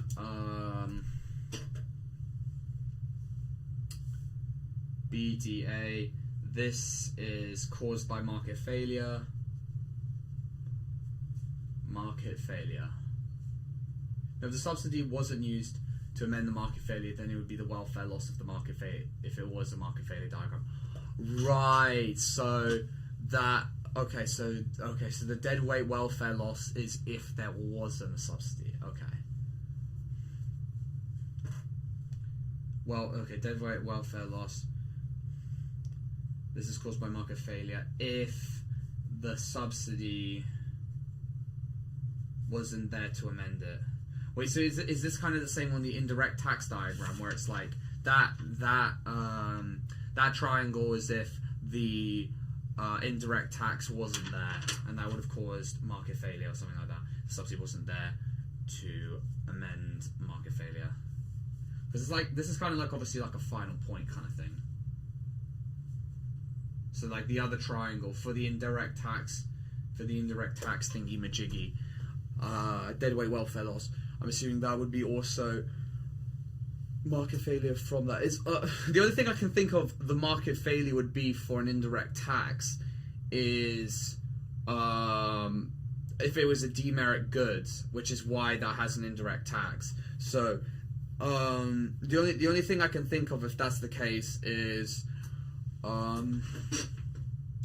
yes, but I'd only talk about deadweight loss if it's specifically a market failure diagram. Oh, okay, so like if the question is regarding market failure, okay. So you only care about it if the question is asking about how would you fix market failure, because that's usually the question or something like that. If it mentions market failure, then you talk about it. All right, okay, all right. So subsidy. So obviously we can just say the subsidy is for the merit goods and the indirect tax is for the demerit goods, and we can relate this deadweight welfare loss to the demerit goods if they were allowed to be produced more and so forth, etc. This is just for market failure. Thank you for letting me know where I would use this, otherwise I just keep spamming it and hoping for the best. Alright, that is good to know. Okay, well, now I know subsidy and indirect tax diagrams very well, which is good. I also know that advanced supply-demand thing, where it's like on the other video this guy's got, Econ plus style, was it where it's like talking about the quantity demanded thing and how it like retracts and does all these cool stuff. Like, well, let me do a little revision test for myself. So there is Q1, QD, Q2, QD, and so this is a result of a sudden increase, unexpected increase in excess demand. This results as this is in the immediate. I think there's actually even a term in the textbook for it. I think it's like some market something, But whatever the case, it's basically the firm can't respond to this increased demand other than increasing the price of their products. This caused to basically regulate the demand. And so this leads to price going up from price 1 to price 2, and you see like an ascension on the supply curve. Then in the short run, you see an ascension in the supply curve. In the short run, then they increase supply to. Do they even increase supply? I think yeah. I know in the long term in this example they would. You know, because like the increased price, the increased price would cause the demand to regulate itself down to like, I don't know, Q2. Let's just say it's causing itself to regulate down to Q2, and because of the increased price. Now, if they assume that this was going to continue on the long term, they would match the supply at Q2 because it is now thingy-majig. It seems like I've kind of memorized it. We might need to run over it one more time. If there was a market failure, you'd label the axis and demand with supply costs and benefits. Also, label the axis. You'd label the axis and demand and supply with costs and benefits though. So like, was it price? Hold on, I think he might even have it at the beginning of this video. Well, like this one, price, cost, revenue, something like that. Price, cost, revenue. When failure, you would label the axis and demand. So like, hold on, let me draw something real quick. Let me make a new one. New. No. Hold on. Wait. Cancel. You know what? Fuck it. We'll grab his little. We'll grab this little screen here. Oh wait, no, that's got the chat. You know what? This is a perfect screenshot. Hold on. Let me see if I understand fully everything you're trying to say. Don't worry, you'll be able to see this part. Let me go grab pen. Yeah, blue pen looks probably a bit easier to see. So you got this. We'll just tile this. Now, have you done market failure diagrams with? Okay. This is like a separate diagram. I know I've done like them in class, but I haven't revised them. This is what I mean. How did I get an A star? This is what I mean. I don't believe it. So this is what I mean. I don't know this stuff very well, but I do. I know it exists. Okay, no. Now I know what you're talking about. It's like marginal social benefit, marginal private benefit, marginal price cost, and marginal social cost. Oh, marginal private cost, marginal social cost. What the questions on the mock you did? Well, no. Then again, this was for the macro paper, but again, you can see the diagram. Hold on, let me pull this up. It's like, okay, no, this is a bare bones diagram. So this is a good example. Let me make it a bit easier to see. You can kind of see that. Look, it is a very bare bones diagram. Okay, yeah, for the micro I did get a B, but like, I literally didn't change shit for this paper. I didn't even look at Econ plus DAO. I didn't change shit. This is what I mean. I am skeptical how I got an A star. I don't believe it. I don't believe it for shit. It's like in the actual thing, there's no way. Yeah, for paper 3, I still use bare bones diagrams, but my analysis evaluation improves. So I guess that makes sense how I got an A. But how the fuck did I get an A star for this? I don't get it. Macro diagrams are naturally more basic than micro ones. Yeah, but all I did was like SRAS. If that's the case, that's fantastic. Okay, this one. Yep. ASAD curve. Yep. Okay, I did. Oh no, but I didn't really get many marks for it because I did it kind of incorrect. I messed up the LRAS curve right here. Like, but everything is literally me just shifting one of the supply or demands. It's literally nothing else. And I'm getting like really high marks for that. But it still just doesn't. It just doesn't seem right. It doesn't seem right. So that's why I'm locking in here because again, all right. It's okay. So no, I don't need to use that example thingy majiggy, because we need to. Where's the market failure diagrams? Because I know what you're talking about, but I need to find one. Kind of that? No, not exactly. That's not exactly. To solve the given market failure. Alright. I mean, impact of trade union. This is Yeah, you've got MRP. Marginal... What's it? I remember seeing some guy's 15 marker video. Marginal revenue product? No. Marginal... I know this guy talked about this in regards to inequality. I can't remember what that stands for. Hi everyone, what a quality... Thank you. What was it? Where is his LRAIC? Hold on. Where is the MCB stuff? Where the hell is it? Yeah, okay, no, this is the diagram I mean here. Let me refresh my knowledge on this one real quick.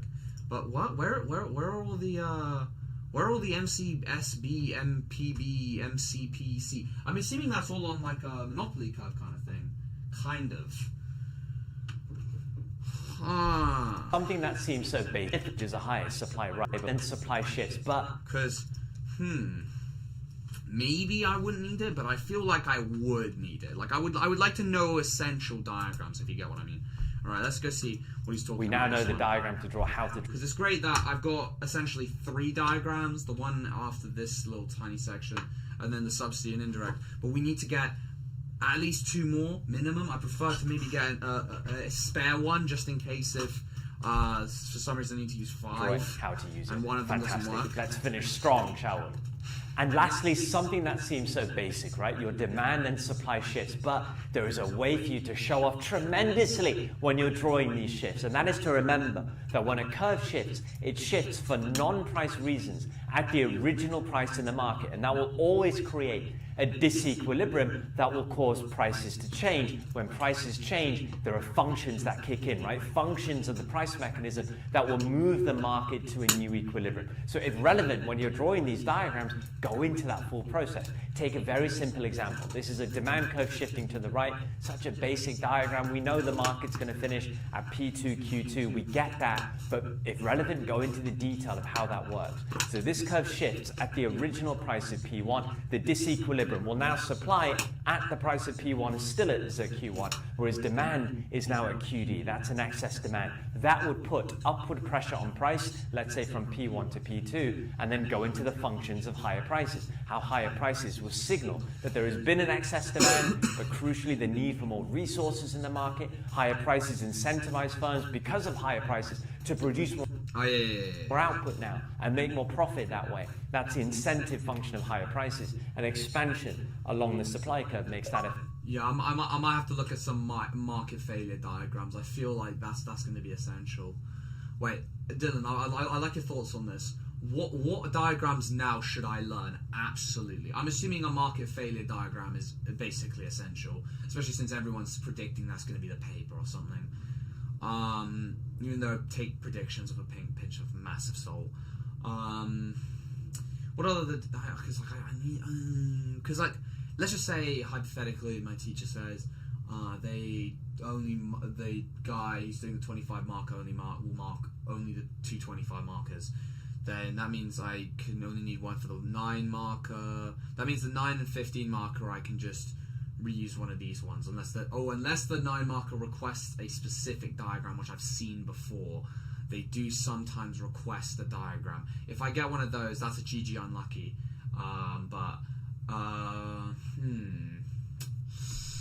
Now that is the real question. That is the real question. Which ones do I have?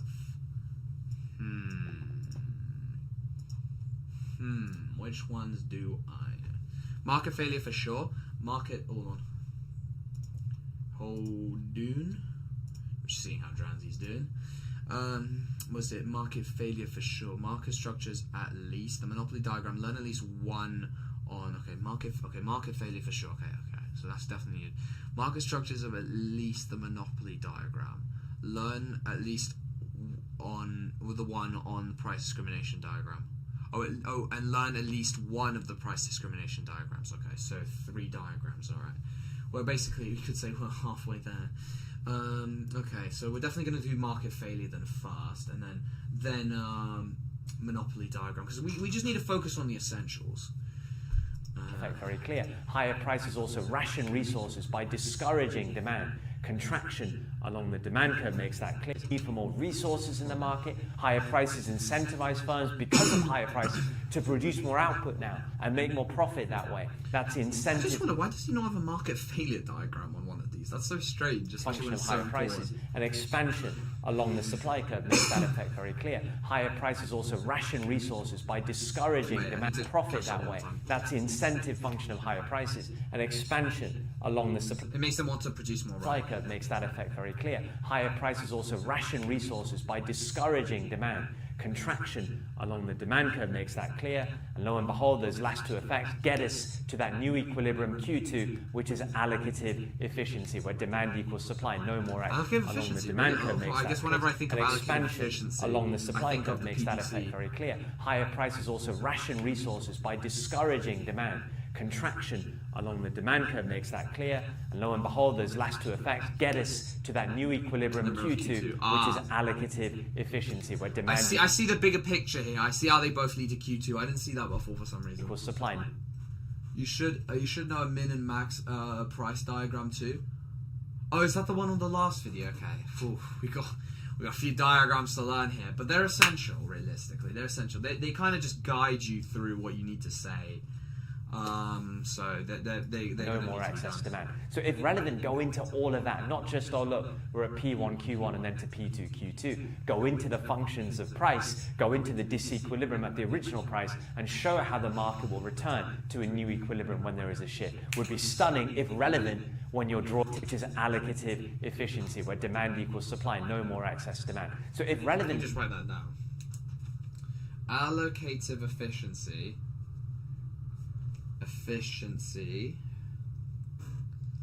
equals when demand, okay, just do this. Demand equals supply. E.GQ2. Boom. Go into all of that, not just, oh look, we're at P1, Q1 and then to P2, Q2. Go into the functions of price, go into the disequilibrium at the original price, and show how the market will return to a new equilibrium when there is a shift. Would be stunning if... Hold on, one more time. At the original price, and show how the market will return to a new equilibrium when there is a shift. Would be... So, okay, so you just talk about how it goes. Stunning if relevant when you're drawing these diagrams in your essays, your micro essays. So there you have it, guys. Great diagrams to be able to draw there. So there you have it, 5 incredible diagrams for you to show off with in your micro essays. Use these well and see those marks go up. Know that this video...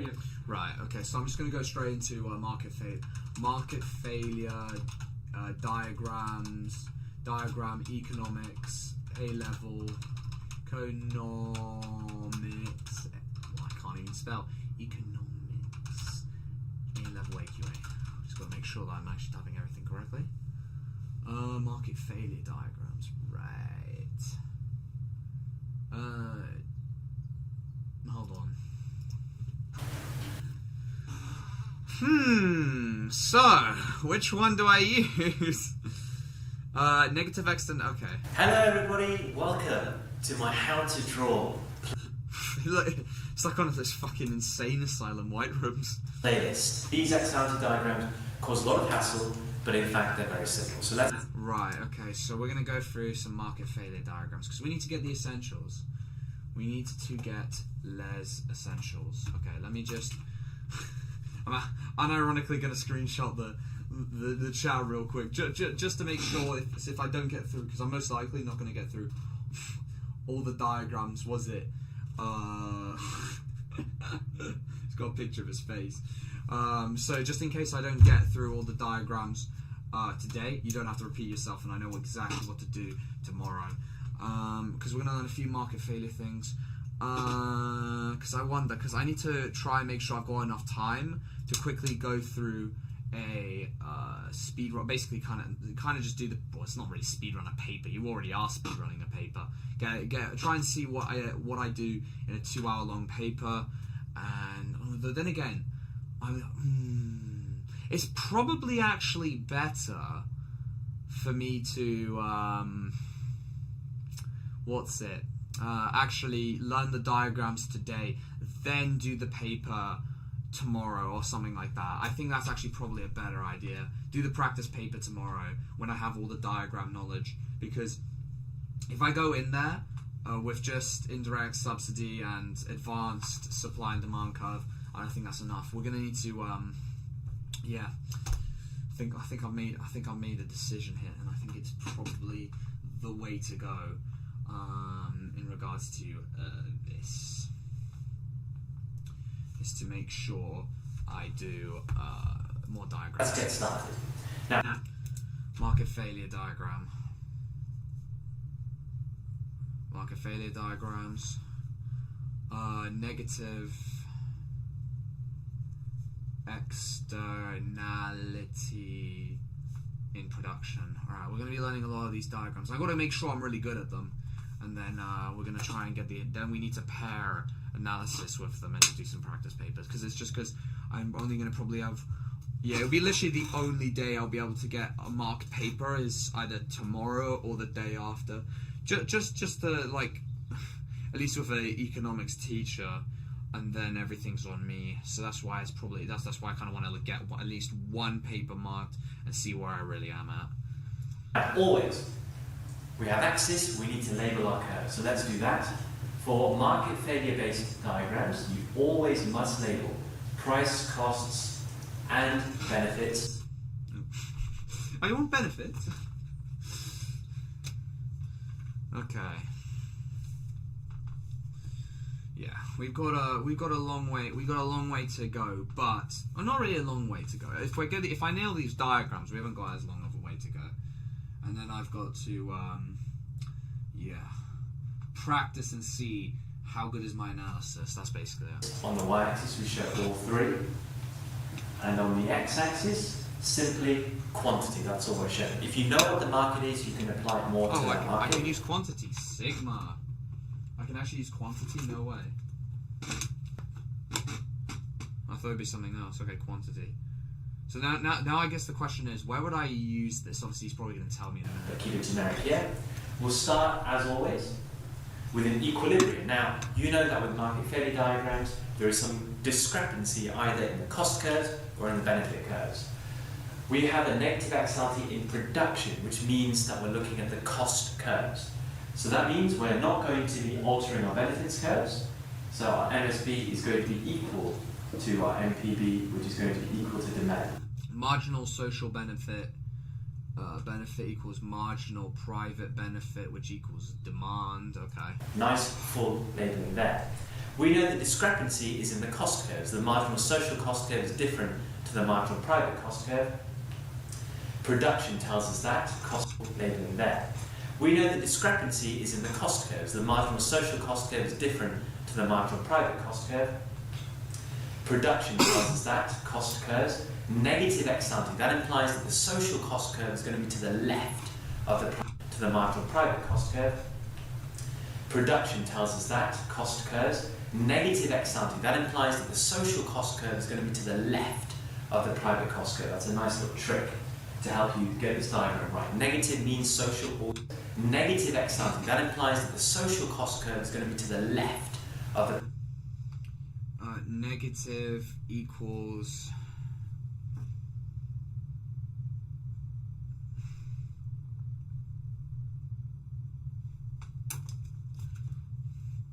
which equals left. The private cost curve. That's a nice little trick to help you get this diagram right. Negative means social, always to the left. Production or consumption tells you which curve, cost or benefit. So that means we have a marginal private cost curve, but our marginal social cost curve is to the left of it. It's higher than our marginal private cost curve, so we can label that as well. Now that we've done that, that's a good start. We need to get our private optimum. This one you'd use to you're thinking, Dylan, you're thinking about pairing. That is smart. I'm gonna put in a bullet point thing. Pair with indirect tax diagram. Let me just make sure, because I was. Usually I just put I just shift another one and try and bullshit my point. But pairing now, that sounds like that's gonna get me further if I pair stuff, because pairing is probably quite important. Pair with indirect tax diagram, right? Okay. It's a good idea. So we get sets going almost. We get a little idea. We get a little bit of ball. We get a little ball rolling. Let's just say that. Social cost curve is to the left of it. It's higher than our marginal private cost curve, so we can label that as well. Now that we've done that, that's a good start. We need to get our private optimums and our social optimums labeled. Private optimum is where MPC equals MPB, so that's going to be here at Q1, and that gives. Oh, I wonder. Hold on. Wait a minute. That doesn't require any complicated thought. You just draw some lines. You just draw some lines. Oh, let me guess. It's not gonna be P, it's gonna be PCB. PCB and all that stuff. Get our private optimums and our social optimums labeled. Private optimum is where MPC equals MPB, so that's going to be here at Q1, and that gives us a price of P1. So that's the private. Oh, never mind. He just calls it price. Right. It'll be P1. Okay. The social optimum is where MSC equals MSB. You, as a student, should make this clear, and that gives us a price of P1. So that's the private optimum. The social optimum is where MSC equals MSB. You. Hold on. Let me clock this real quick because I need to write this down. So that's going to be here at Q1, and that gives us a price of P1. So that's the private optimum. So private optimum. Okay, so we got a private optimum, and then social optimum. Yeah, you're right. This is going to actually require brain power. It looks simple in terms of like the lines, but then you got to remember all this stuff. Optimum is where MSC equals MSB. MSC equals MSB. Okay, well, yeah. Okay, so are we just drawing that? Now that we've done that, that's a good start. We need to get our private optimums and our social optimums labeled. Private optimum is where MPC equals MPB, so that's going to be here at Q1. Oh, okay. It's literally what I thought after looking at it carefully was equals MPB. So again, we're just pairing stuff equals MSC equals M.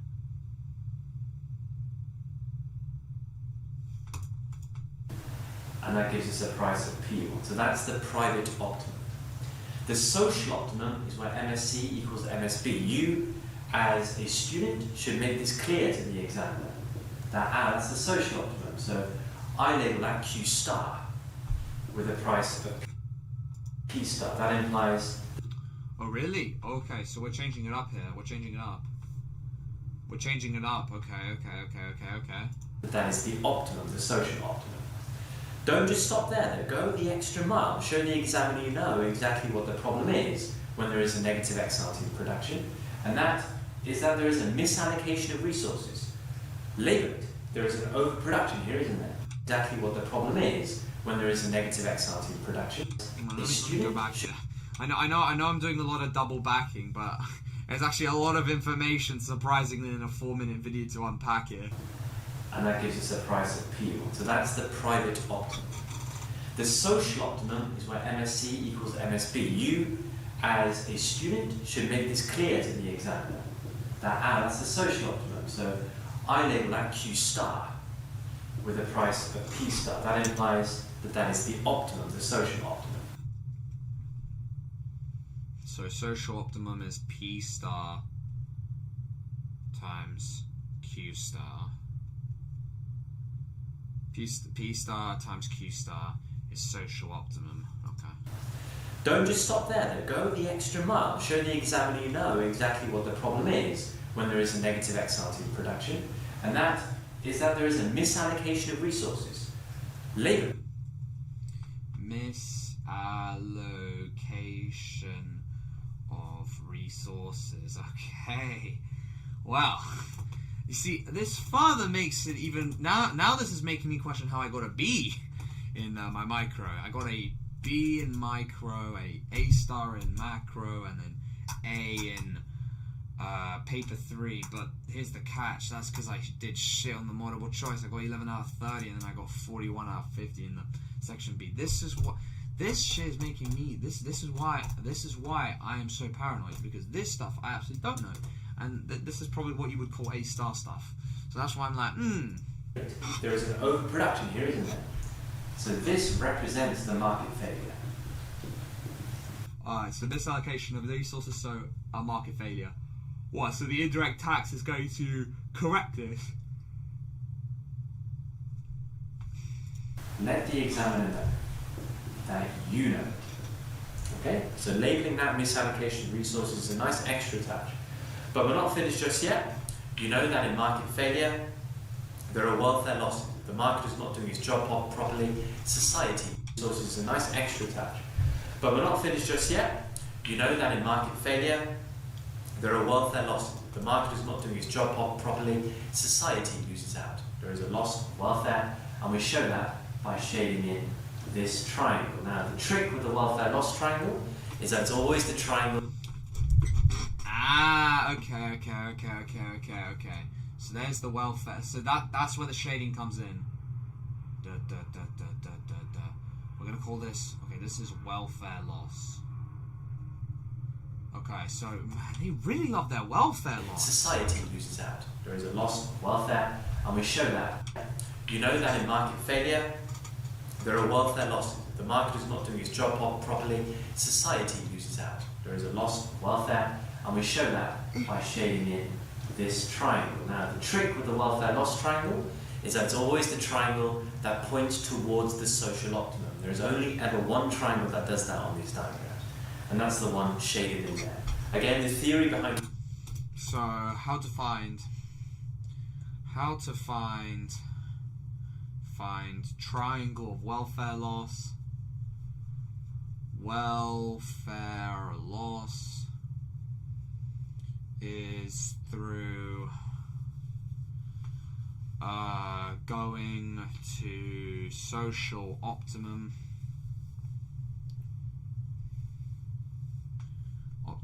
so E.G MSC, and then you kind of just go down there and then you figure it out from there. Why is all explained in my previous video on negative externalities. You can watch that. This video is all about just telling you how to draw it correctly. Alright, so the triangle that points towards the social optimum is your welfare loss. When you finish your diagram, good habits is to go over your mental checklist and make sure everything is done. Alright, so the triangle that points towards the social optimum is your welfare loss. When you finish your diagram, good habits is to go over your mental checklist and make sure everything is done right. I have a little technique here, which is ACE. In your mind, you should think, I'm always looking to draw ACE diagrams, where my axes are always labelled, my curves are always labelled, my equilibria are always labelled. Are my axes labelled? Yes, then we can put a tick on there. Are my curves labelled? All of them, fully? Yes, then we can put a tick there. Are my equilibria labelled? P1, Q1, P star, Q star? Yes, they are. Nice, tick. Do I have my private and social optimums? And these are all separate, specific items in the checklist that refer back to this diagram in particular. Well, I've got my private optimum and my social optimum clearly labelled. That's a tick there. Have I shown an overproduction or misallocation of resources? Yes, I have. I've made that clear on the diagram too. Have I shown my welfare loss? Yes, I have. Okay, if all of that's done, tick, tick, tick, tick, tick, tick, tick. Diagram finished. The examiner is going to award me full marks for this diagram. Have I shown my welfare loss? Really? I don't need to explain it. What's your source for the indirect diagram? I'm just going to shove another diagram and be like, yeah, you figure it out. What do you mean I don't need to explain it? I have to explain it. He's not going to give me a choice. He is not going to give me a choice, bruh. He is not going to give me a choice here. Oh, wow, that's a lot. Hello. Okay, that is a lot there. All right. Yes, I have. Okay. This is pretty essential, so I probably should learn all of it. If all of that's done, tick, tick, tick, tick, tick, tick, tick. Diagram finished. The examiner is going to roll me full marks for this diagram. I hope so. So, depending on what the question is, this could be worth a huge number of marks. Hopefully now with this basic idea, you can draw this really well. Practice, practice, practice. See you for the next video. Thank you.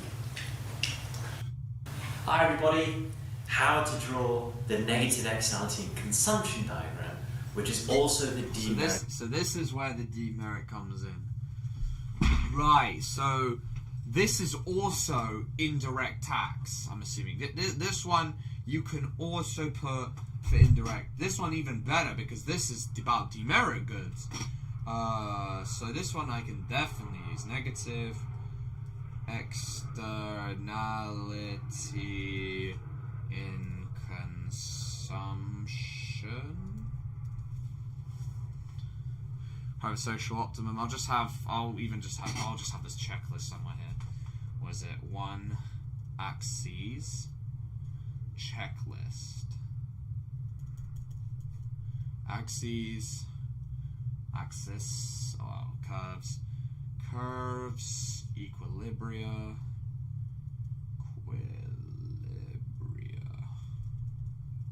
We're learning, guys. We're learning. You listen and you learn. How's the stream performed, actually? 51 views for a 2-hour stream. There is no way this is performing similar to that Roblox stream I did yesterday. That's quite sad. that is quite sad. That is pretty sad. It was like 60 views or less. I think it was like 58 when I ended that stream. Wow, obviously the average view duration is much shorter by like 3 times, but that is just sad. Oh dear, that is just sad.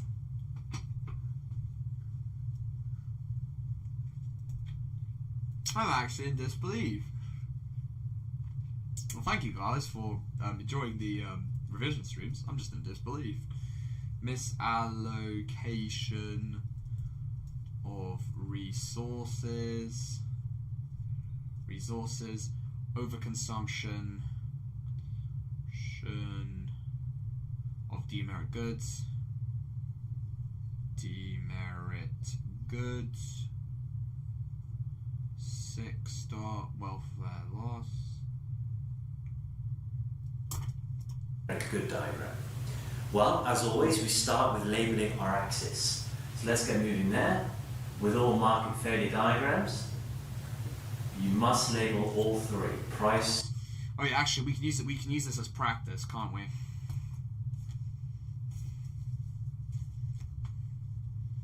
At least what I think I know.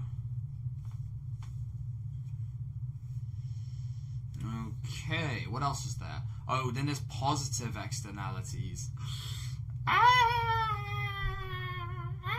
Oh, subsidies, indirects. Okay, so this is almost an essential playlist. What's this playlist for? Just market failure? That's insane. Well, we know what we're going to be doing for a while. We're going to need to do a lot of practice on this. Costs, benefits. All right, we're gonna pray this is going to be my main savior. Quantity. Okay.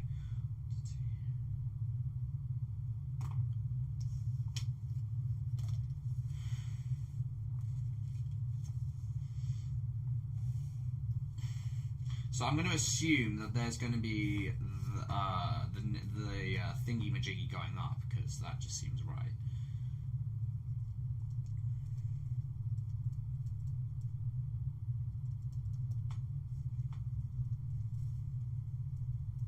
But there must be something different about this graph. It's cost benefits on the y-axis, quantity simply on the x-axis. If you know the market you're working with, then use that on the axis to apply better.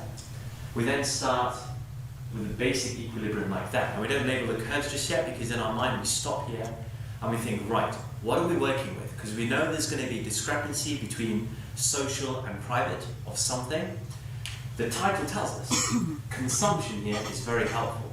The costs curve relates to producers, the benefits curve relates to consumers. So if you have a negative like that, and we don't label the curves just yet because in our mind we stop here and we think, right, what are we working with? Because we know there's going to be a discrepancy between social and private of something. The title tells us consumption here is very helpful. The costs curve relates to producers, the benefits curve relates to consumers. So if you have a negative externality in consumption, there is going to be a discrepancy between the marginal social benefit and the marginal private benefit. Negative tells us equilibrium like that. And we don't label the curves just yet because in our mind we stop here and we think, right, what are we working with? Because we know there's going to be a discrepancy between social and private of something. The title tells us consumption here is very helpful. The costs curve relates to producers, the benefits curve relates to consumers. So if you have a negative x-axis, if you know the marker you're working with, then use that on the axis to apply better. We then start with a basic equilibrium like that. And we don't label the curves just yet because in our mind we stop here and we think, right, what are we working with? Because we know there's going to be a discrepancy between social and private of something. The title tells us consumption here is very helpful. The costs curve relates to producers, the benefits curve relates to consumers. So if you have a negative externality in consumption, there is going to be a discrepancy between the marginal social benefit and the marginal private benefit. Negative tells us where the social curve will be located in relation to the private curve. So if it's in consumption, the cost curves are staying exactly where they are. The social costs are equal to the private costs, so we can label that. And label it fully. MSC is equal to MPC, which is our supply curve here. The issue is with benefits. Right, negative XR. Right, okay, so it's no longer about this, I'm going to assume. Okay. In consumption. Next, that is there at Q1. Right, okay, this, okay, righty. Okay, so it is not how I think thought it was. It's not how I thought it was at all. Okay, we got a little too ahead of ourselves. Right. I think after this, do I take a break or no? Because if I've got this to pair, I'm assuming the positive ones, you can use that with with a subsidy one, if I recall, or something like that. And that is something I am going to assume is you can just do that if that's the case. Okay, right. Okay. I need to learn a Monopoly one because they I've seen them ask it before, so there's no escaping it. MPC equals supply, MPB. We know that a marginal social benefit curve is to the left of it. We can label that. So it's always going to be to the left. Okay, so I've got that part I nailed. I always know it's to the left, but I didn't know it was like that. Okay. Right, lovely. That's the hard work done. Now let's label our equilibrium. We need to label our private optimum, which is when I'm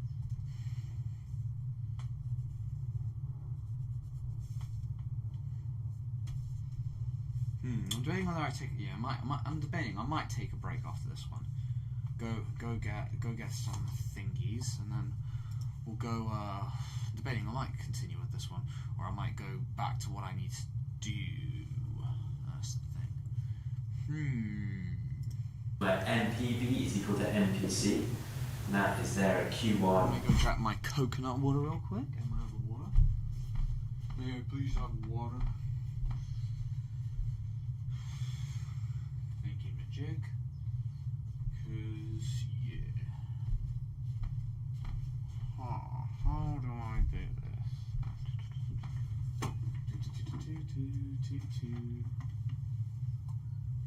This is definitely because it's an optimal. Alright, okay. Let me go wash my hands real quick. And then I'm probably going to fill this up for tomorrow instead. This one. Okay. Right, this one means that I've got, well, technically 2 more under my belt. But where would I prepare this one? Just for demerit goods? Probably could use both when justifying an indirect tax. This one I feel like is better in regards specifically to demerit goods, though. It's a bit more specific. And then, yeah, we got a few other curves to learn, and then I need to memorize them. And then, yeah, we'll see how our analysis, evaluation, and other stuff go.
Okay, my water bottle has been secured for tomorrow's gym session.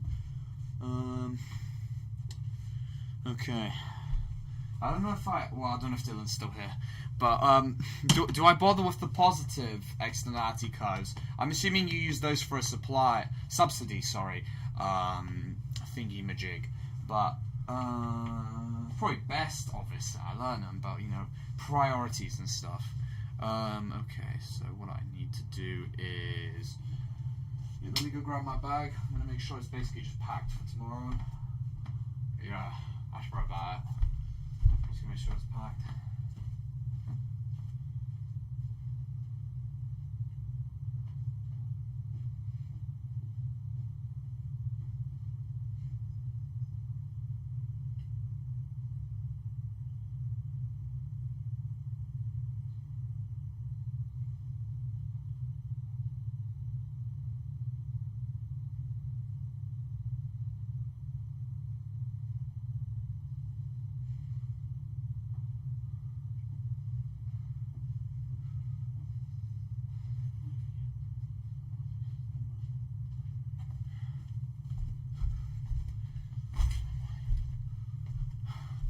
Hello, lads. Huh. Positive one is just the same as negative, just because. Yeah, that's what I'm imagining. But yeah, wait. So it is just, but like in terms of, do I just do I pair those with the subsidy curve? Dark, I lost 22-0 to a guy on locker. And I know how good you are at Pokemon. Damn. So there are people who can know life harder than sleeps. We might be in trouble. I think it's a battle that has been lost before it even began. I think that's the best comparison. I hate to break it to you, but I don't think this Nando's card is ever getting used. Hate to be the bringer of bad news, but I think I'm right on that. I think I'm pretty right on the money on that one. That can be used in an emergency. Don't think this Nando's card is ever getting used.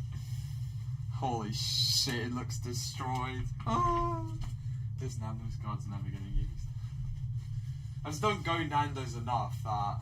But it's like I'm just keeping it at this point, but it's like, is there any point? I really can't tell. It might not even work anymore because of just they might have just said, nah, it's not valid anymore because they don't do that stuff anymore. But it's just like, I need them to say that, then I can finally throw it away. Alright. I'm just making sure I'm all prepped for tomorrow. Yeah, there are reasons for substitute. Okay, so I should actually learn them then. Alright. That means we've got diagrams that are prepared and ready to go, which is good. As an example, with alright, we might as well just start figuring out a plan for the future while I'm on a semi-break. Because I want to also do other productive things, but it's just like, just trying to, brain break. What would you pair, what's it? I forgot what it's called. Oh yeah, min and max price diagram. What do you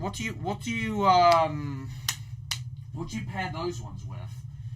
Because I'm just basically just figuring out a plan here. We're gonna need a plan. That's never getting marked. hate to be that guy. That's never getting marked. What's this? That's my PAG thing for chemistry. Okay, we should probably keep all that stuff together then. Alright.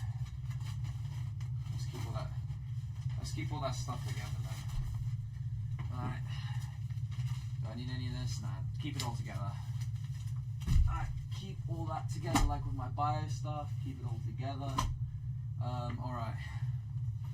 Bring all this stuff. Maybe I'll take a look at it. Probably not. Probably take my textbook just in case if there's a Wi-Fi problem. Because that's a good idea. If there's a Wi-Fi problem. What other things can I take?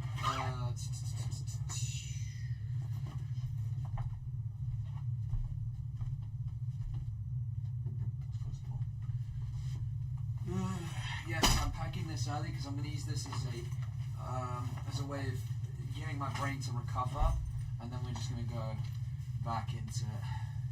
So then, less things I need to do later, and recovering mentally for this pizdец.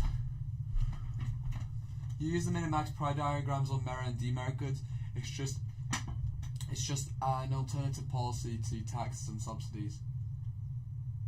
So you'd use these. Okay, so I see these market failure diagrams are really, really crucial. Okay.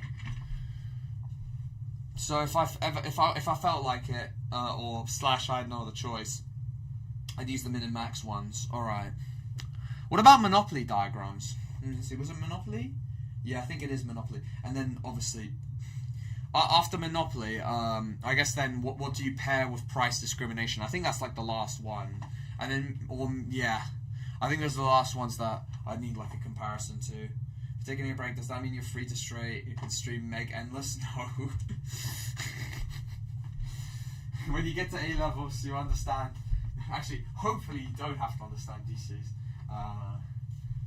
Slight irritation. Basically, year 12 is a free year. Let's just say that. Year 12 is a free year. So free.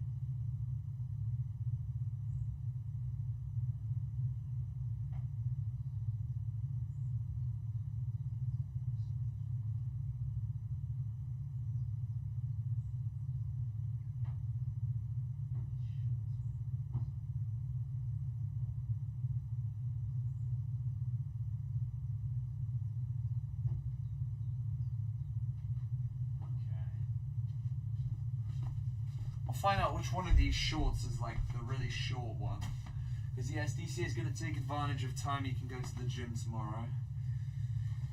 So you can't as I found, saying you can't go to the gym because you need to revise is a poor excuse, because one, you can revise in the gym, and two, you won't, when you do say that, you actually don't do any work at all anyway.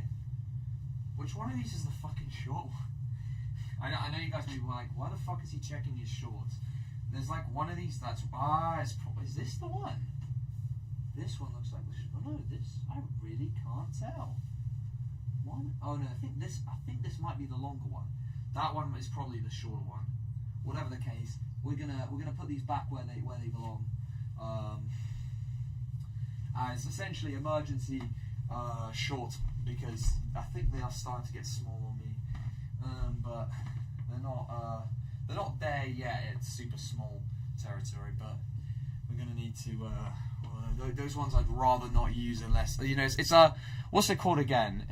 What's that government policy of last resort? Lender of last resort from the bank, the main central bank. Lender of last resort. There you go. Economic thing. You kind of just need to know at least one price discrimination, just in case they ask a question. Oh, so for the 9 marker, right? But okay, I'm not sure if they sometimes ask for other things. But what about a monopoly one?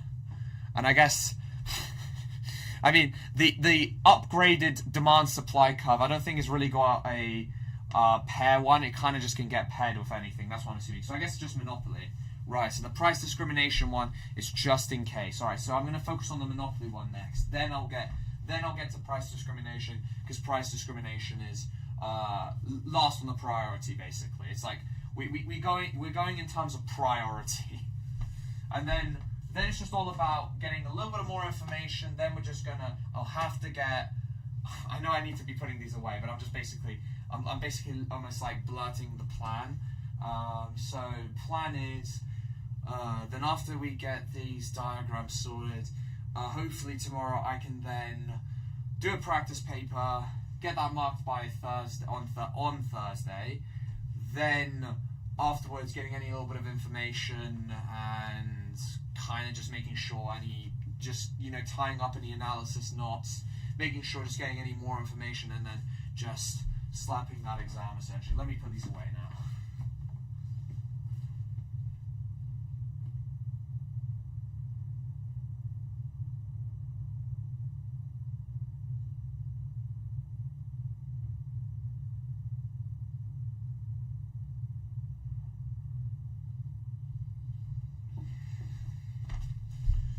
Did I put that bottle in there? I better have. Yes, I put the bottle in there. Alright. I put that in there, but I don't think I've even put a writing book in. No, I haven't. I'm a smart individual. No book to write in. Let's go find one. Obviously, I know I've got the one I'm writing on now, but I'd rather be using that. I'd rather just pack something else, because I can't be asked to put that one in there, because then I have to actively go out my way of doing that later, and I'd rather just send my bag as soon as possible downstairs, so I don't have to think about it till tomorrow morning. You get what I mean? Alright, I've got a book there. Alright, we shove that in there, and then we put this in here. We've got all the gym clothes, everything ready. Yes, I did go gym today, but it's like, when it's convenient, you go. When it's convenient, you absolutely go. Because otherwise, you just don't go, and then then if you do go, you go at a more inconvenient time, and it's just like, or you just don't go at all, and then you're just wasting your money. It's like, then why have a gym membership then? It's basically especially since even the so-called pure gym, the prices are starting to go up. I hate to be the bearer of bad news, but that's the truth. The prices just keep going up. Alright, let's go dump this bag downstairs for now, and then don't have to worry about it till tomorrow morning. Lovely. And then see if there's any other productive things other than focusing on economics that I can get doing. Actually, probably best I go straight back into economics after this, because I think that'll be quite a long break already had, so then I'll probably just go straight back into it after I go downstairs. You need a monopoly diagram for loads of stuff. If they ask about competition, market structures, privatization. Oh yeah, okay, you're right. The monopoly diagram is because for oligopolies, perfect competition, and just the monopoly itself, you're right. That is quite important for a lot of things. That's just the things I'm saying off the top of my head. Let me read your things again, real quick. Yeah, they also might ask about, I've seen that in the 9 marker. Competition, market structures, privatization, efficiencies. Oh yeah, because the more monopolistic the thingy, the less efficient. But big but, economies of scale carry them. That's basically it. The Pale Royale is in mass development. We'll have to see. Oh, okay. You've given an end date. Okay, what I mean by that, Cake, is when you're saying it's 1 week to being done, just keep working on it, kind of thing, and prove Dr. Peanut wrong. Oh dear, it's not the way to go. Okay, so after I go through this long market failure thing, because I swear even the title of. You can actually see the title of the exam, and they literally say it's market failure and something else. Let me actually even just pull it up. Jarvis, pull up the test. Jarvis, pull up that test. AQA, economics, paper 1, 2025. What's the name? What is the name? That's not it. I know you can find the name. I know you can find the name. Where is it? It's like, it's green and shit. It's green. What's the name of it? Markets and market failure, exactly. Yeah. So no matter how you look at it, there's going to be market failure and markets in it. No matter how you look at it, there's going to be markets failure. There's just going to be market failure in it. I don't know how else to tell you. There's going to be market failure. Alright, okay, I'm going to go dump my bag downstairs. Will I bother to eat those cold chips? Probably not. I basically found KFC offers, and holy shit, KFC has some good offers. Like Greg's, okay. You get some free drinks occasionally. Popeyes, yes, it's just alright. It's okay. It's more just free stuff afterwards. What else is? Oh, Mackey's. Fuck no, they got shit. It's shit. And also just Mackey's in general. Like God, they need to sort their quality out. Apart from what's it called again? Those wraps are pretty good. That's really about it. But that's just because I've had my cheat day today. Surprisingly, the 3 days beforehand, I was actually in a very good diet. Probably just because I was doing a half marathon. I successfully did it. But you know, you need fuel. You need the good kind of fuel. Otherwise, you're not gonna perform. So now the question is, what do I do with this stuff? I don't think Dr. Peanut is here, right? You might be cooked. You might be cooked, Cake. You might be cooked. Oh yeah, I was about to take my bag downstairs. All right. Well, we've actually got a plan. Thank you, Dylan. You've aided me in creating a roadmap on what the hell I should do to maximize preparations for paper one.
Okay.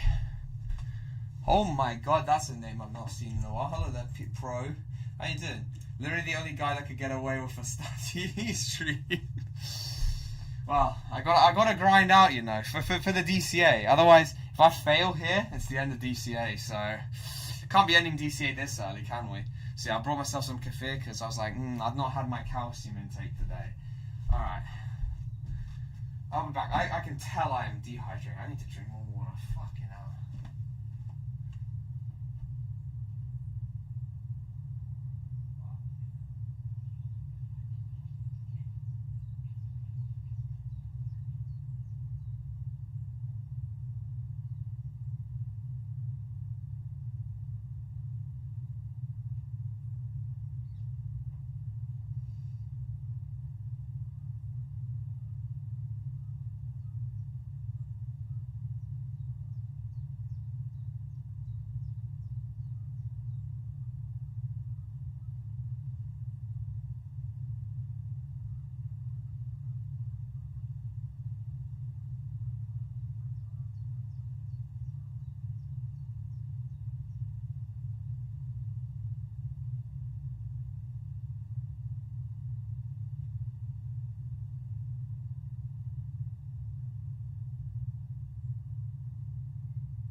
We are so back. Alright, now that it's been long enough, we have to grind just a little bit more.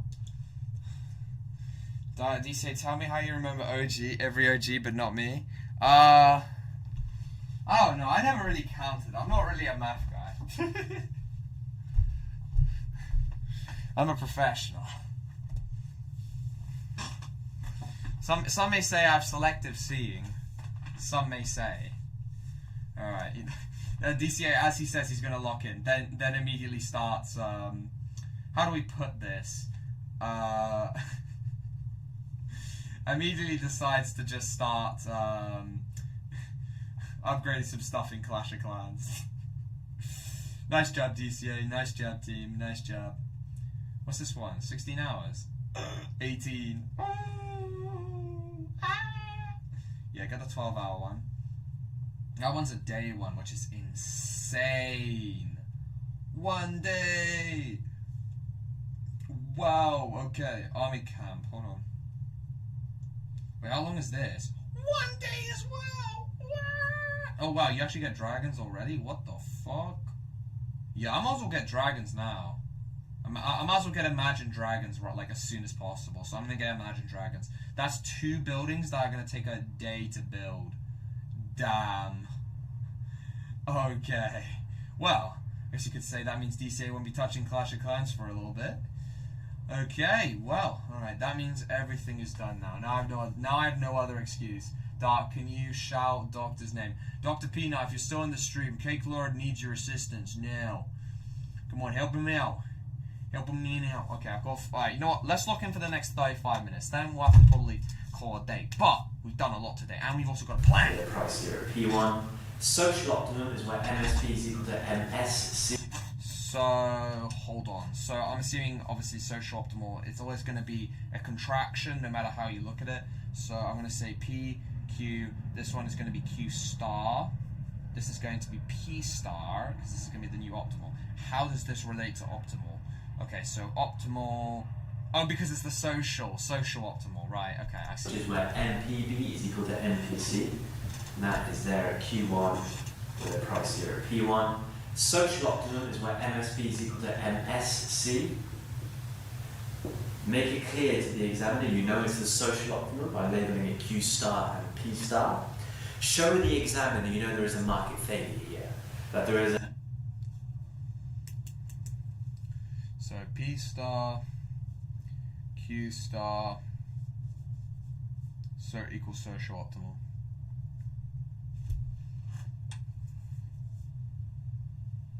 We might as well go through all the market failure, like it's essential.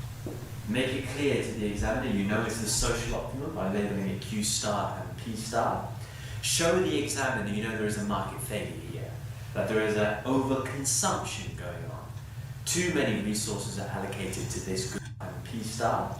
Show the examiner you know there is a market failure here, that there is an overconsumption going on. Too many resources are allocated to this good or service and society desires. Show the examiner that you know that this is a misallocation of resources. Once again, guys, professional misallocation. Misallocation of resources. Now, is he going to tell me how to analyze, or is this... Because I feel like this is still considered a hanging prize. That's always a nice extra touch. A lovely extra touch there. And anytime there is a misallocation of resources, the market's not doing its job properly, society loses out with the loss of welfare, it's always the triangle.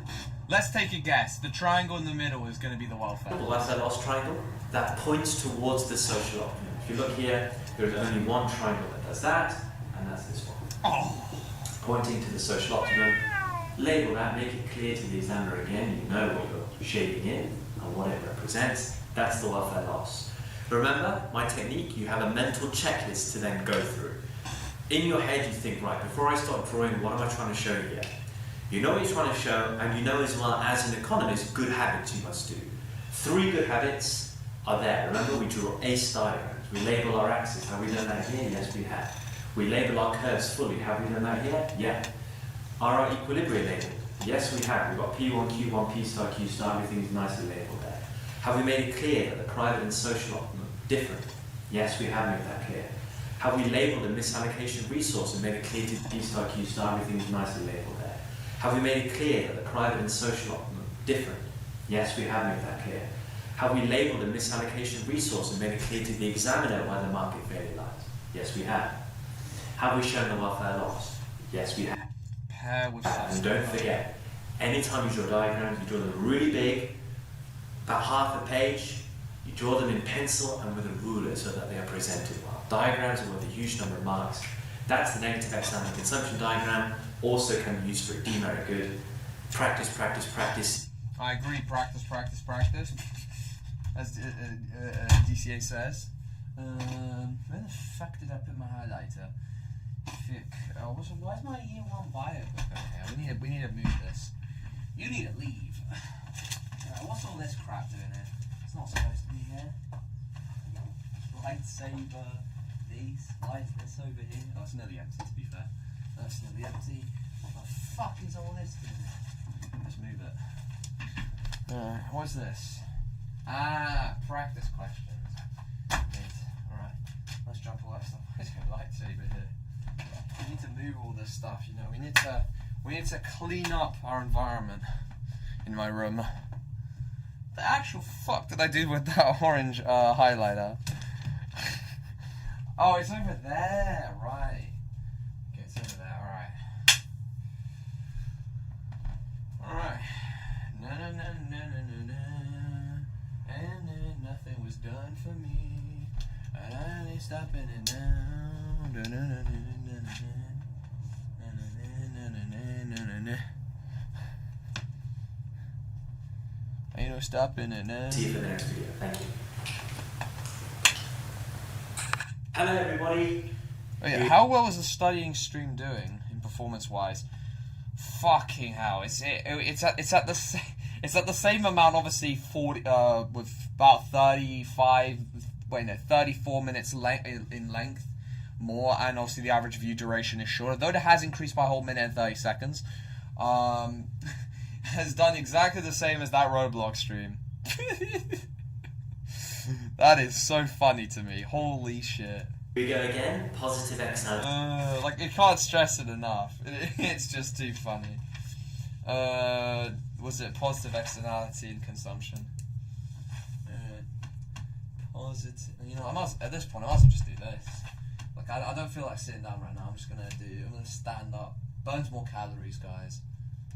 I don't feel guilty for how much I ate today because, I literally was eating very healthily for the last 3 days. I know I was because, like, my God, absolutely nothing. Worst thing I ate was dark chocolate 90%. So that's when you know, like, or a protein yogurt that's got 2 sweeteners. I think no, just 1 sweetener. Maybe it's 2. We're just gonna say 2. Like, that's when you know. That's when you know you're eating healthily. Today, obviously, I had KFC offers. Holy shit, tempted me with the 4 burgers and 2 fries for 12 quid. I was like, holy shit. Now that was a meal, bro. Oh my God. Fat corrupt day. But we'll have to lay off for a bit. Alright, either way, let's begin. Consumption. I love these market failure diagrams, hopefully you do too. Oh yes, I do, Dal. I really do love these. You know, because of how much I've been using Dal this stream, I'm just going to credit him in the description. Credit. I don't think he really gives a shit, but credit at Econ plus Dal for saving my Econ for hopefully saving my Econ exam. We're gonna say hopefully, and if I do remember, we can change it if my actual results a few years later. Well, maybe not a few years later, in August. Damn, I get my results on the 25th and I'd already be going into uni on the 5th of September. Fuck. Oh, That's nasty. That's a little insane. No.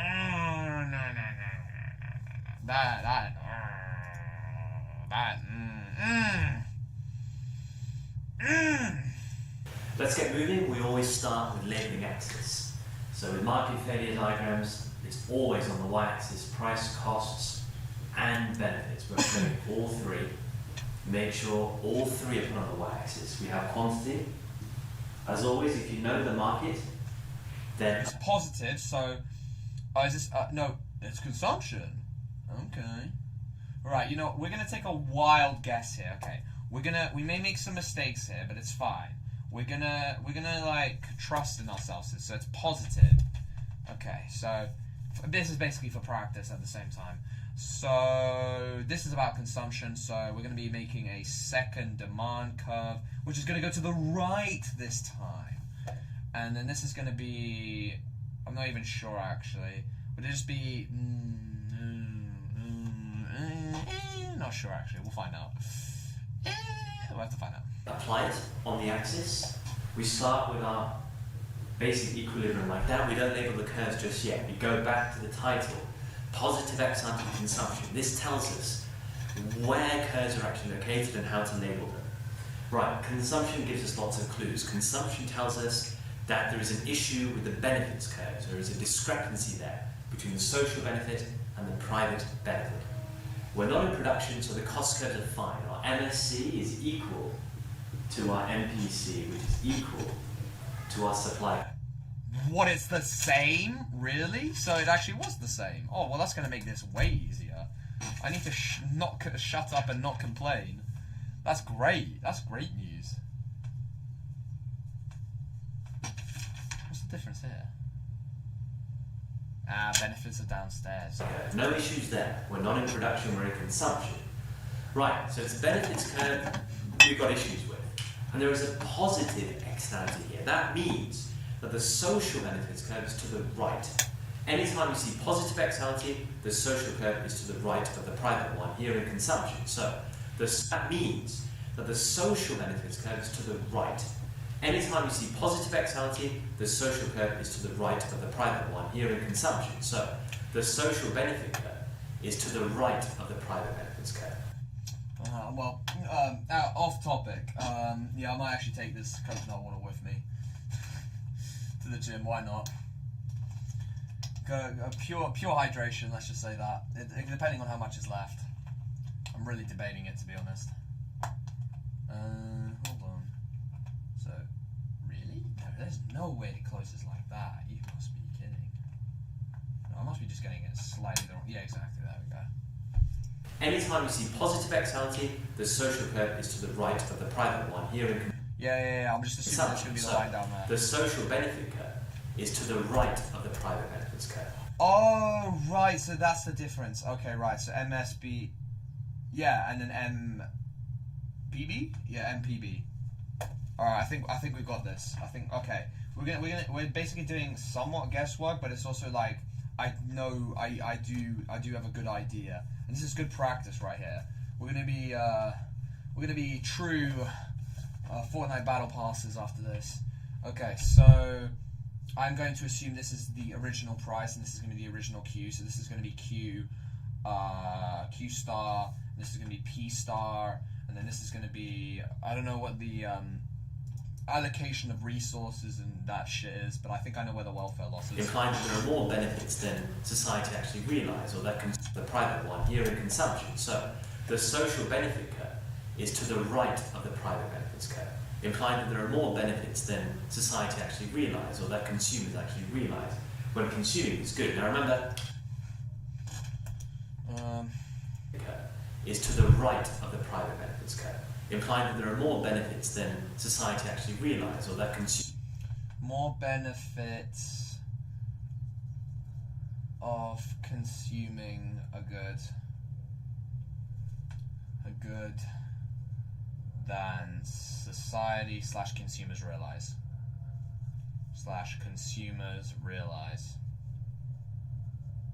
Cool. Consumers actually realise when consuming is good. Now remember, positive X ante consumption, yes, on its own, this is the diagram, but this can also be the diagram for a merit good. Don't forget that. Right, that means we have consumption merit good. Man, I really hope it's about consumption, simply because you can just keep talking about demerit and merit goods.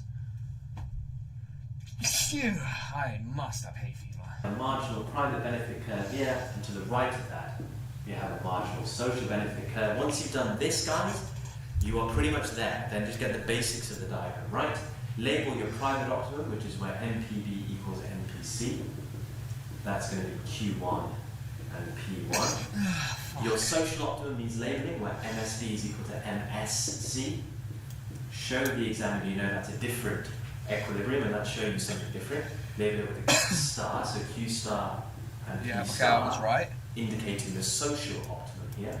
Show the examiner you know that there is an underconsumption, that there aren't enough resources allocated to this product or this service, then it's social. So it was that. Okay, so misallocation. Misallocation of resources / underconsumption of merit good. Consumption of merit good. Good. Desired. We know that because Q1 is less than Q star.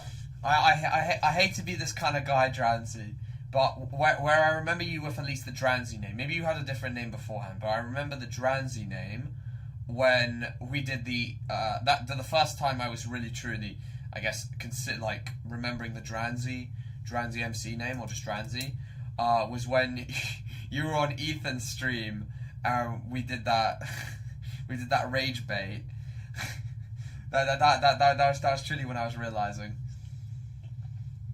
bruh. To be fair, lol, on this Econ revision stream, I've actually, thanks to assistance from Dylan, let's just say a plan as Dutch Vandalin,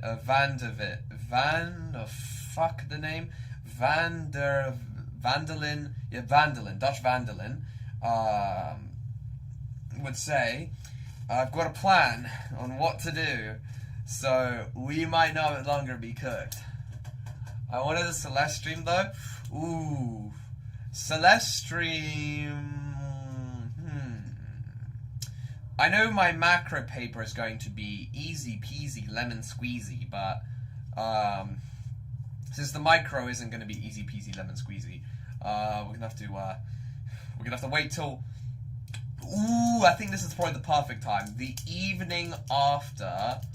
Or afternoon, wait, when is the exam? I can check on my phone because I've got all my notes. The evening after, or, wow, I've done nearly 3 hours of revision, the fuck? At least today. I did some before the stream as well. Where is it? Oh yeah, it is in the morning, so maybe I might go to the gym on that day, who knows. So probably evening, late afternoon, evening. That'd probably be the most optimal time. Also, you streaming your A-level or no? Unfortunately, even if I was able to convince them that I wouldn't actually use my phone for cheating and just would like to just stream me writing my A-level, I don't think they're going to allow it, unfortunately. Even if I could speak Romanian to the Romanian. Actually, no, I don't think she would actually be the invigilator. I think they actually are going to hire some proper people for invigilations. Or maybe I'm wrong. Maybe they will be the same people. But it just doesn't seem about right if it is. I feel like they got to meet a certain quality standard or something stupid like that. Let me check. And I also, you can't tell the colors anymore on this thing because they've all weathered away.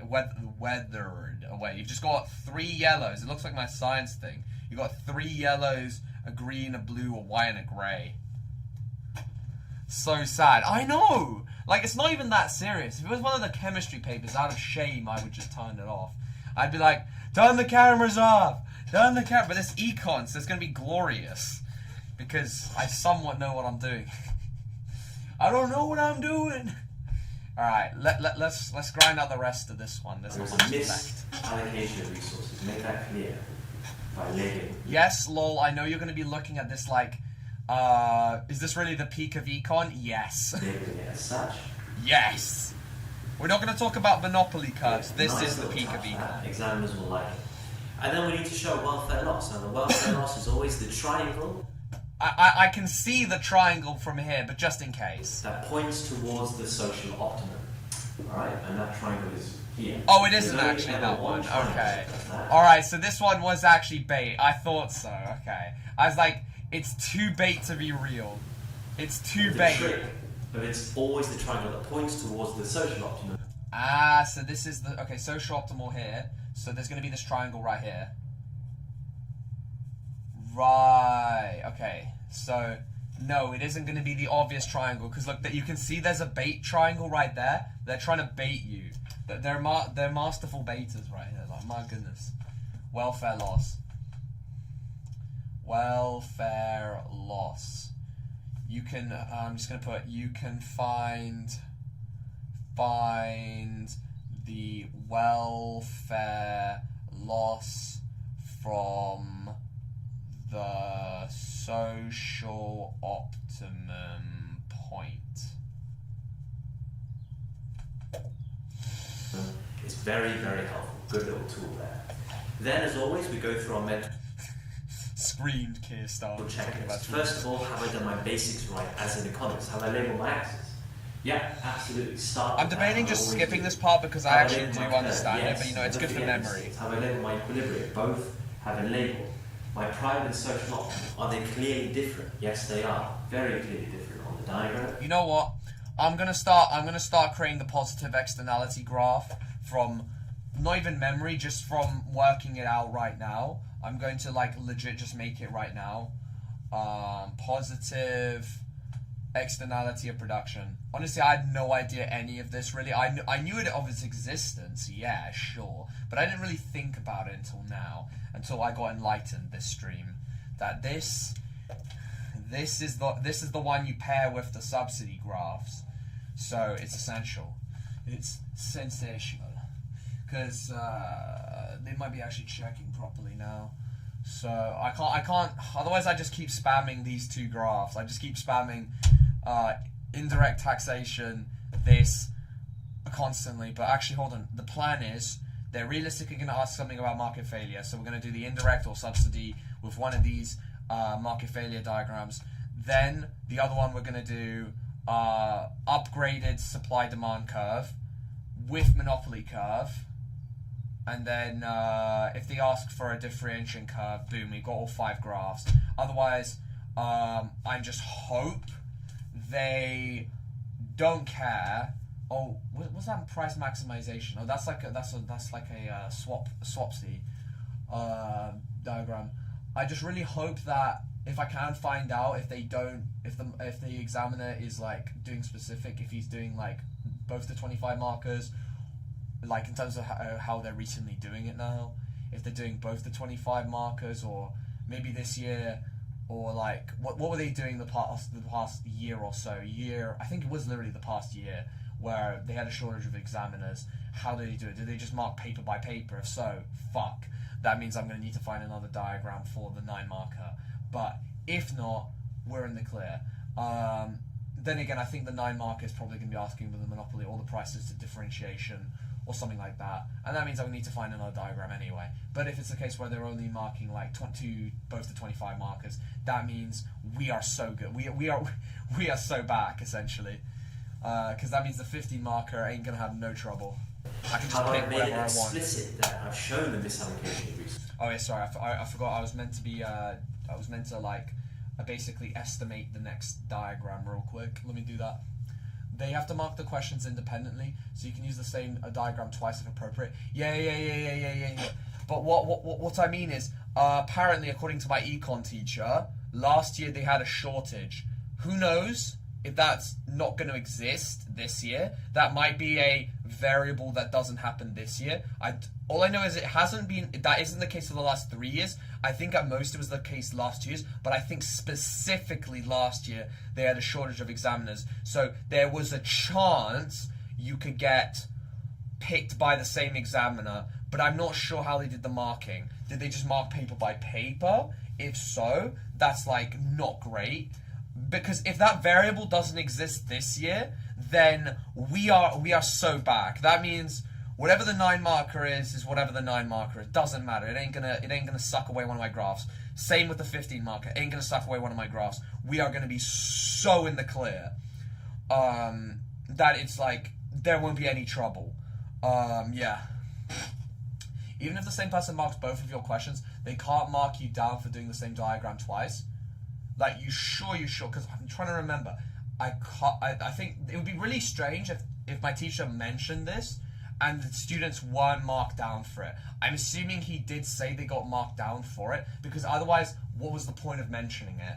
Like, I don't understand. If they weren't getting marked down, I don't understand what was the point of mentioning it. But maybe it's because they kept using the same supply and demand curve so many times, the teacher just was like, fuck you. I don't know if that was I don't know about that, but I really hope that it's like, if it is like a variable where it's not that common, then I'll take my chances. But I'll find out probably tomorrow or the day after at most. Like, it's a very quick question. Hopefully I remember it. I think I probably will remember it, because now this is like the main focus. If I find out, oh, it really wasn't a big deal, then we are so good. Otherwise, I have to go find another diagram. It's not the biggest pain in the world, but it is gonna, as they would say, it is gonna stretch my scarce resources, which I could use for other things.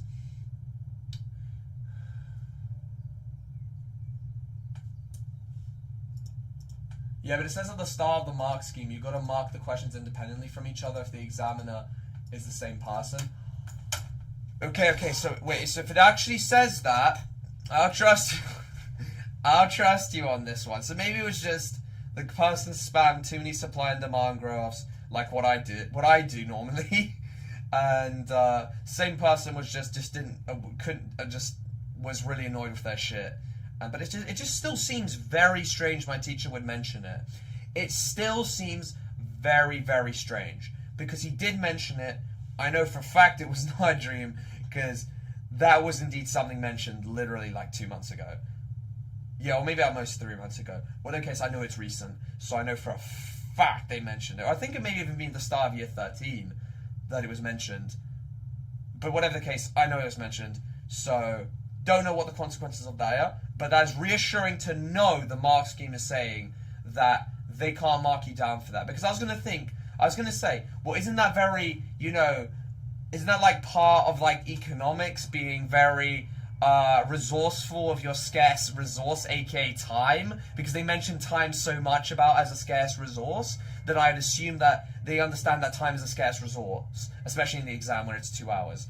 That they should understand that I do not have time to think about another diagram or maybe 2 actually. No, it would be 2 diagrams, wouldn't it?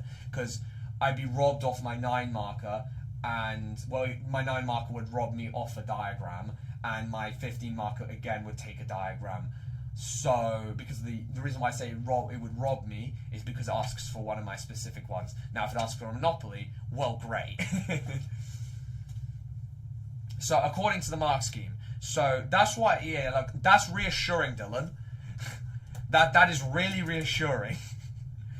So, because that basically means, but I just don't understand why the fuck they needed to mention it. It's like putting panic. Maybe it's just because the teacher was trying to get us to stop using supply and demand diagram spam, apart from 1 or 2 people that actually were doing their revision.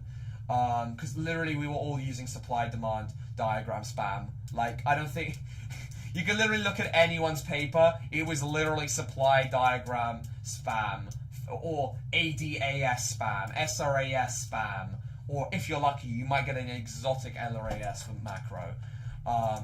It was literally just the same graphs over and over again. Maybe, and also I made a butchered subsidy in, I think, indirect tax diagram. Or maybe I didn't even do that for that one. I think I probably just kept doing shifts. That's what I did. I just kept shifting it. But that is good to know. That means I don't need to learn 2 more diagrams, because I don't want to. It's as simple as 5 diagrams is what we're going to have to do, because we're going to need either subsidy and positive externality, or indirect tax and negative externality, then monopoly plus upgraded supply-demand curve, because upgrade supply-demand curve is really easy just to throw into anything. And then 50 marker, you can pick and choose. 9 marker, yeah.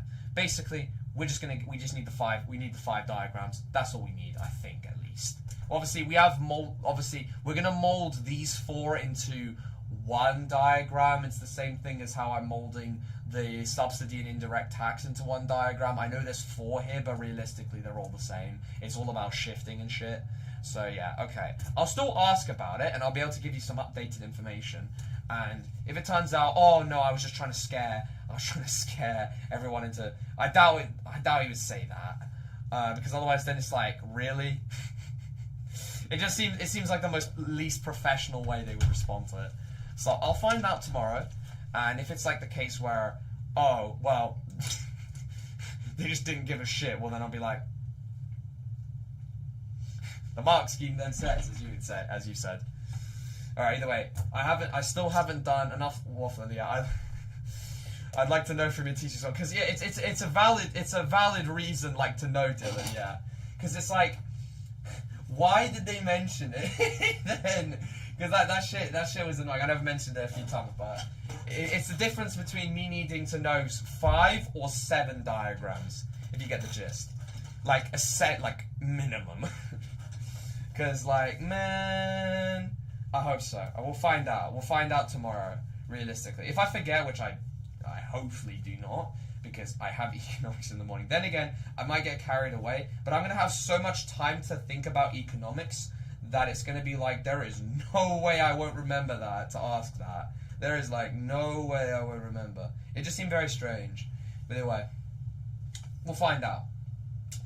Alright, let me do my prediction for this positive externality in production. Let's do a prediction here. So, how is this different? So, okay, it's going to be right side. No, it's not going to look like that. It's going to be supply side. Come on, DCA. It isn't demand side, it's supply side. I think, yeah, that's supply. Alright, so that is supply, and we're going to go to the right with demand. So demand is going to be like this. Alright, here we go.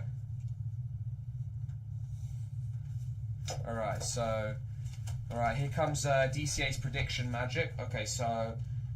this is going to be MPB equals MSB equals demand.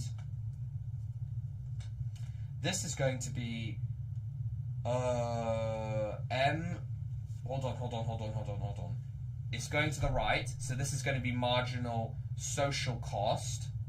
This is going to be marginal private cost, because this is to the left. So, yeah. How did I do this in terms of that? I put actually the social benefit first. Really? Surely that wouldn't matter what side I put it on. Marginals. Ah, okay. We're just gonna, just in case, we're gonna put marginal social benefit. I'm gonna put marginal private benefit. Okay. Righty. So yes, I know I haven't got the video up, but you know, I might as well at this point. Like, what else is he gonna say?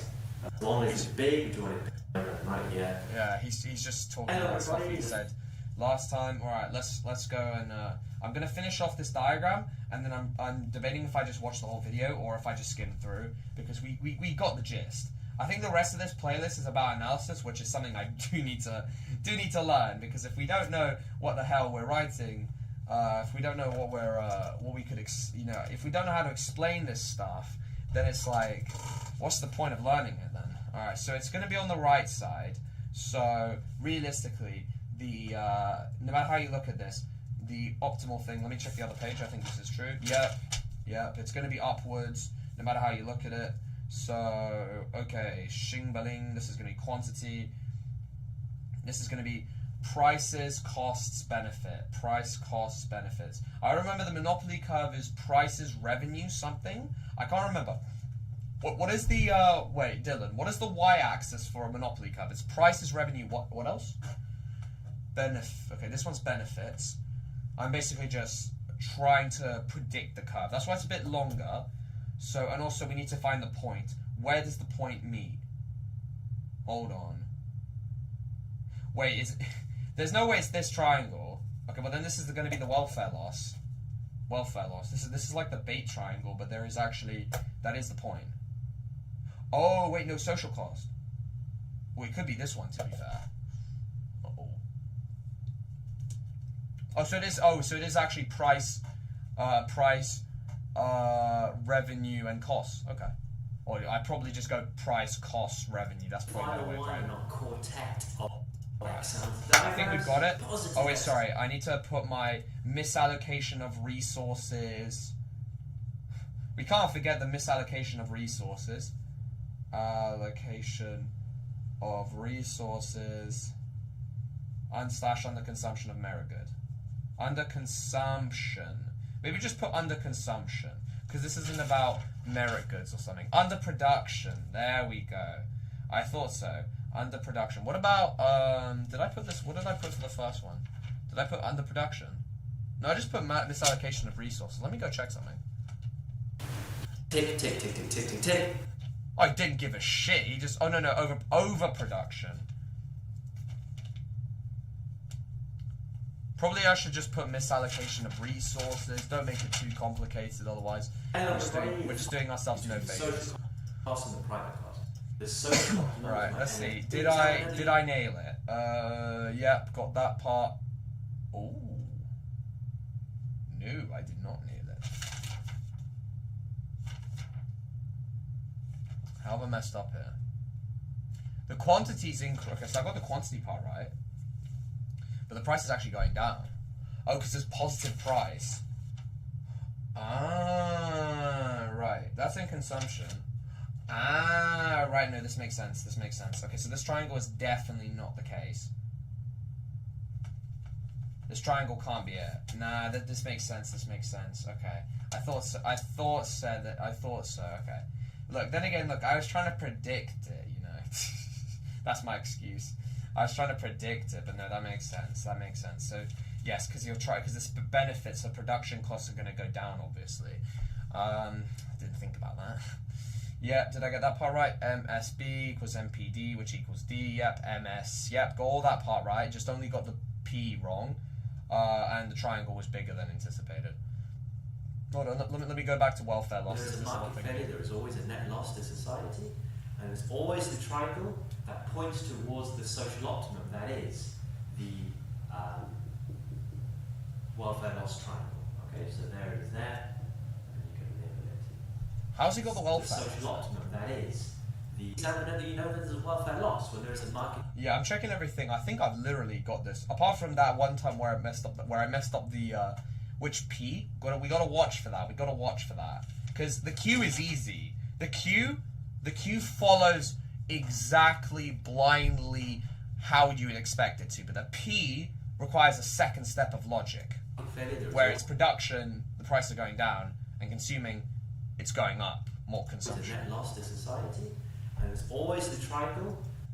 Triangle, so I can see it's going to be at the social cost, which, well, where it says there. But how would I know the triangle? Would it be this little tiny triangle? I don't think it is. Towards the social optimum, that is the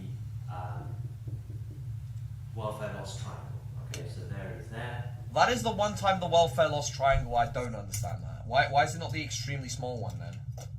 Why is it not why ain't it like why is it big? Why the fuck is it so big? Why the big one? Like, I guess I would have got that right anywhere where I placed it, but like, yeah, I guess I would still get it right, but I didn't shade enough of it in. So would this be a kid time where if I didn't shade it in, I'd have gotten the marks, even though I was not, even though it was not correct. Yeah, making sure that everything is clear on your diagram. Once you've done this, next thing is always go through a mental checklist, go through the basics. Always, have you made it, guys? Should be yes. Practice. All right. Yeah, the rest of this, I think, is knowledge. How to draw indirect tax to solve any in production. What? Do I need to know these ones? Really? Really? Do I really need to know these ones? Hello, everybody. Hi. What? Hello. Quantity perfectly. Wait, this is the one I drew. Oh, there we go. What? Is this just another? This is just another one I can write. Not scared me, ring a bell. Wait, do you have the OG? Do you have the original profile, Dransy? Or like the original stream? Do you have those ones, Dransy? Please. We'll find out. Barker or Inter? Wait. Barker or Inter? Were you the guy that was asking about football? Like, was that really 4 years ago? I doubt it. It can't be that long. Can't be that long ago where someone asked me which football team I support about Barker, or maybe there was another guy that asked that question. That's crazy. I'm so sorry, man, for failing to remember, even though he was it 4 years ago. That's reasonable for you to get mad. It's reasonable. It's reasonable. Because usually, how if I did slightly forget someone, I usually piece together the dots. But if they give me their original profile or like the original stream thing, and I start piecing together, I'm like, ah. But yeah, it's don't worry, Dransy. It would be difficult. It's difficult to remember all that information. There's only a very small amount of people that remember like the first stream they come in, and then they still keep it, and then it's like, wow. Dark, do you want 2 maps for the Royale? I mean, it would be good for variety, but I'd say this would add like one more week. I mean, I think people would like more variety, but obviously don't ask for me. I think Drans is a good sample to ask for, but then again, it isn't. I think Java's the one that's winning, isn't it? I'd say Cake, ask like the community, because as much as I hate to say it, I don't really speak for everyone. I hate to be that individual, but I don't speak for I don't speak for the people, I guess, fully. But wait, if you are still here, I see these are basically subsidy and indirect tax diagrams. Do I bother with these? Oh no, if you mean on this stream, there's not enough people for me to justify a poll. What I mean by that is we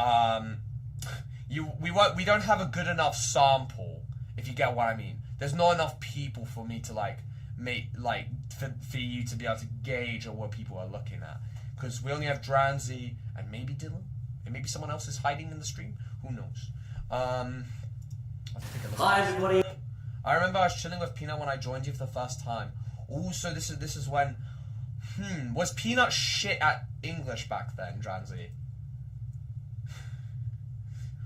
Because I remember at one point Peanut could barely speak it at one point, and now he's fluent. So there you go. There's one benefit of the DCA channel. I don't know how the DCA channel helps with English. I feel like it makes you worse at speaking English, but I still am. That means nothing. No, but I remember at one point it was staticky. It was like speaking with my grandma. We had to have, who was the translator? There was someone that was a translator. I can't remember who's the translator. There was someone who was a translator. You picked up quite fast. It only took like a year or less. And then you were decently fluent. So I guess that there may have been some use to DCA's thing. Translator. It's because Dr. Peanut's German. I remember back then he because basically we were doing the subscriber scammer get scammed subscriber, where I was basically just trying to get to 1,000 subs any way I could, no matter how immoral it was. Basically just putting people on visitor until they subscribed.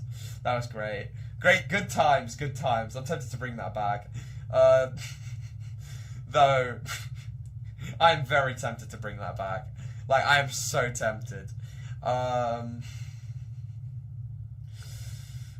do not like to remember that horrendous stuff. Bad memories. Jesus Christ, how many of these diagrams are there? Plus sub. I mean, this stuff all makes sense.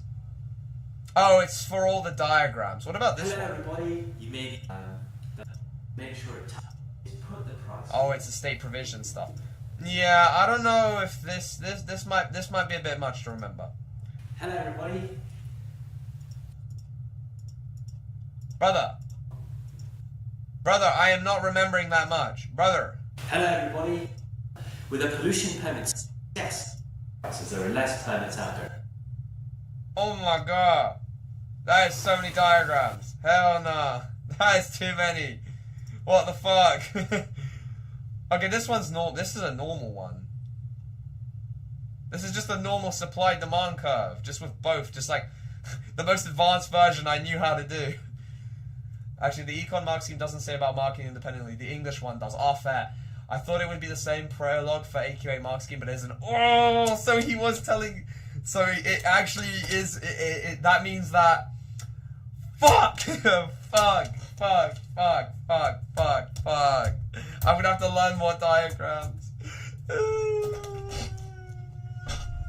I'm gonna have to learn 2 more diagrams, bro. Oh.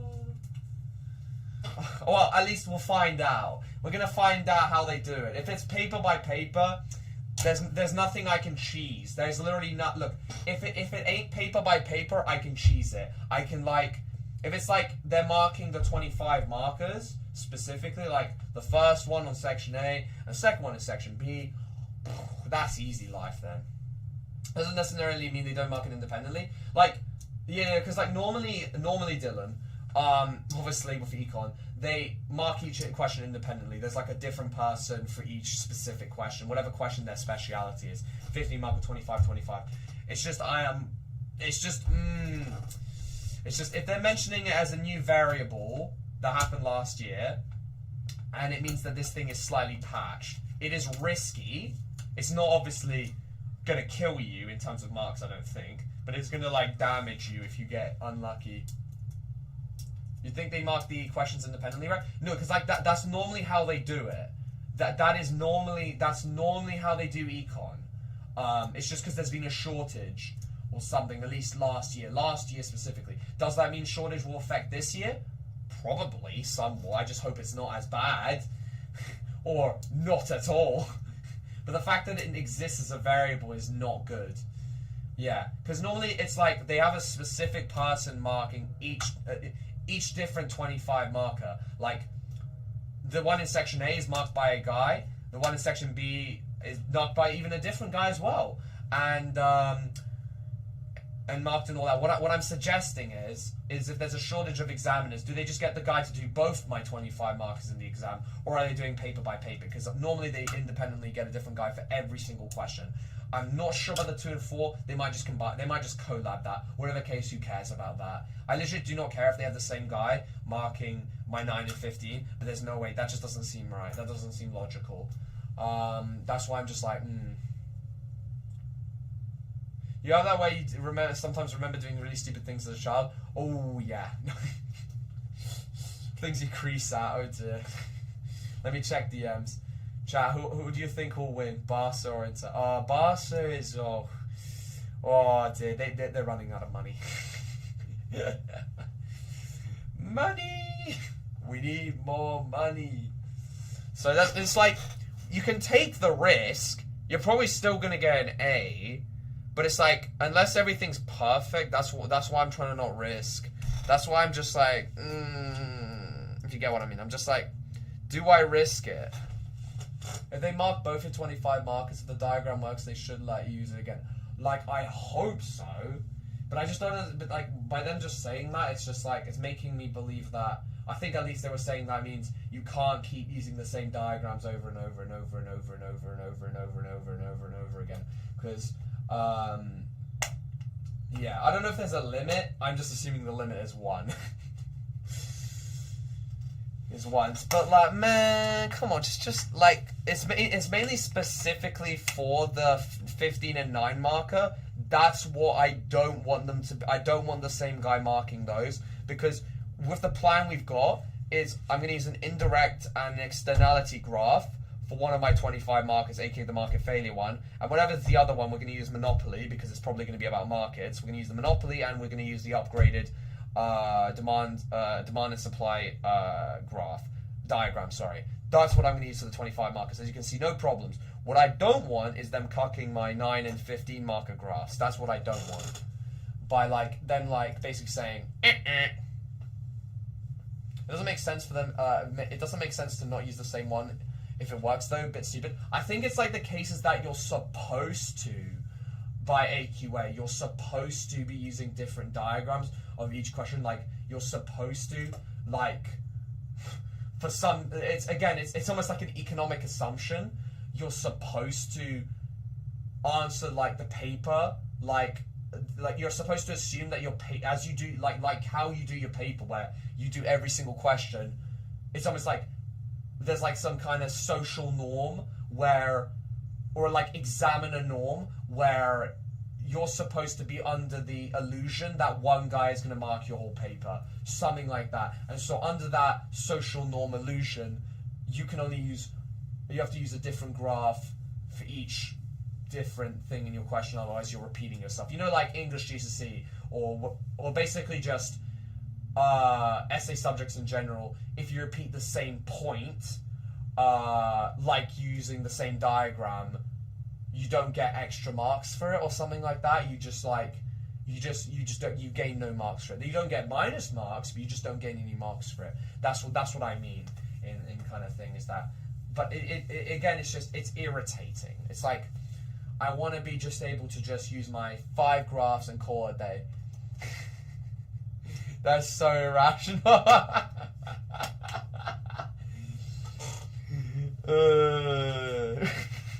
Bounded rationality examiner, bro. Nah, I can't be arsed with that. Like that's me digging that, but that's just the theory, an exam theory. I hope, or just come on, just be a human being. Like give a break, bro. Give a break. Just let me take my 5 graphs and that's it. My 5 guys, my 5 graphs. I don't want to do any more. That's why I'm just hoping that it's just like, if it turns out, okay, I understand that now I'm just putting tons of theories out there. Some game theories, guys. Maths reference right there. We're throwing some game theories. Apparently it's also economics as well. We're throwing some game theories out there. If it turns out, I might find out tomorrow that it was just such a small problem that only some people got affected by it. If so, I don't give a shit. Then it's like, oh well, I'll take the lottery then. I'll be like, I'll take the risk. I'll be like, I'll gamble. You know, I like a little bit of gambling. We'll find out. If it's like, I don't know, 20% of the people got unlucky, well then I'll take my chances. That's it.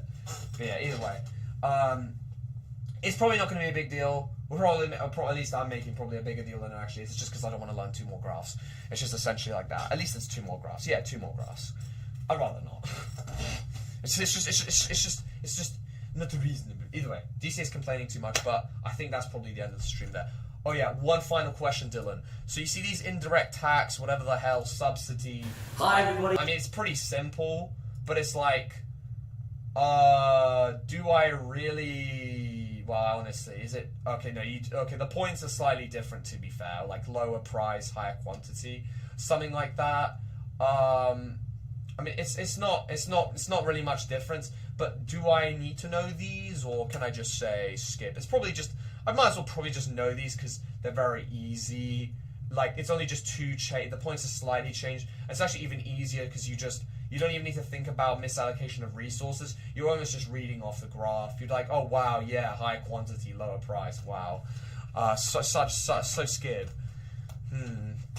Do I bother learn these ones, or do I just go straight into Monopoly? Like for tomorrow specifically, I'm going to go straight into Monopoly. I might not even do the Monopoly on stream. I'm probably just going to do it in school because I'm going to have like an hour to revise or something like that. No, it's just kind of just common sense. Yeah, I thought okay, fair. I thought so. I was looking at it like, hang on. I was complaining about it because I saw 4 more videos, and then I was just like, man, do I really need to complain? Like, what I'm looking at here is just, they're just putting that, you're just adding those 2 together, we'll be putting an equal sign, plus subsidy. It just seems like, yeah, it's common sense stuff. But I guess if I need an emergency graph, like, if they're gonna ask me this bullshit that I found out earlier this year, or maybe last year, or whatever the case, is not important, it affected the last year's cohort. If I find out that I do need more graphs, well, hey, I've got some graphs right here. We'll just use these ones. We've got some extra graphs. Don't worry. We know all the complaining I had earlier. You know what? We've just found 2 more graphs. We don't need to worry anymore. We'll call this a protest graph. We'll use these ones if I have to do that. I really would rather not because the other graphs are stronger. like, look at this, like, misallocation of resources and welfare loss is a little bit stronger than this stuff, because this stuff kind of is already what you're going to talk about in your earlier graphs, but we'll use these as protest graphs, whatever the case. Whatever the case, tomorrow, I don't know, if I'm not lazy, I might do the monopoly graph or price maximization, price minimization in my own time, and then we'll be back with whatever's the last graph. Then I do a practice paper on stream, yeah. And then, then we'll see the results of whatever that practice paper is on Thursday, just laying out the plan here. And then we'll just see what other knots I need to do, and then we'll see for the next one. Do some exam questions, bro, if you get stuck in the more graphs. I think, yeah, that's a valid point, Dylan. That's a valid point. That is probably the way to go. Because, I mean, yeah, I only need to learn 2 more graphs, I think. Well, min and max, we're going to count as 1 graph, realistically. And then we just do the monopoly. I think that's it. That's going to be very quick. If I'm not lazy, or even if I am lazy, that's literally going to take like an hour. Because I'm going to be way more locked in because I was revising for 3 hours. So you slowly, as you get diminishing marginal utility, well, we'll call it diminishing marginal brain power as you revise for longer. So we're going to be like at peak brain power when we come back, especially since I hope I sleep more tonight.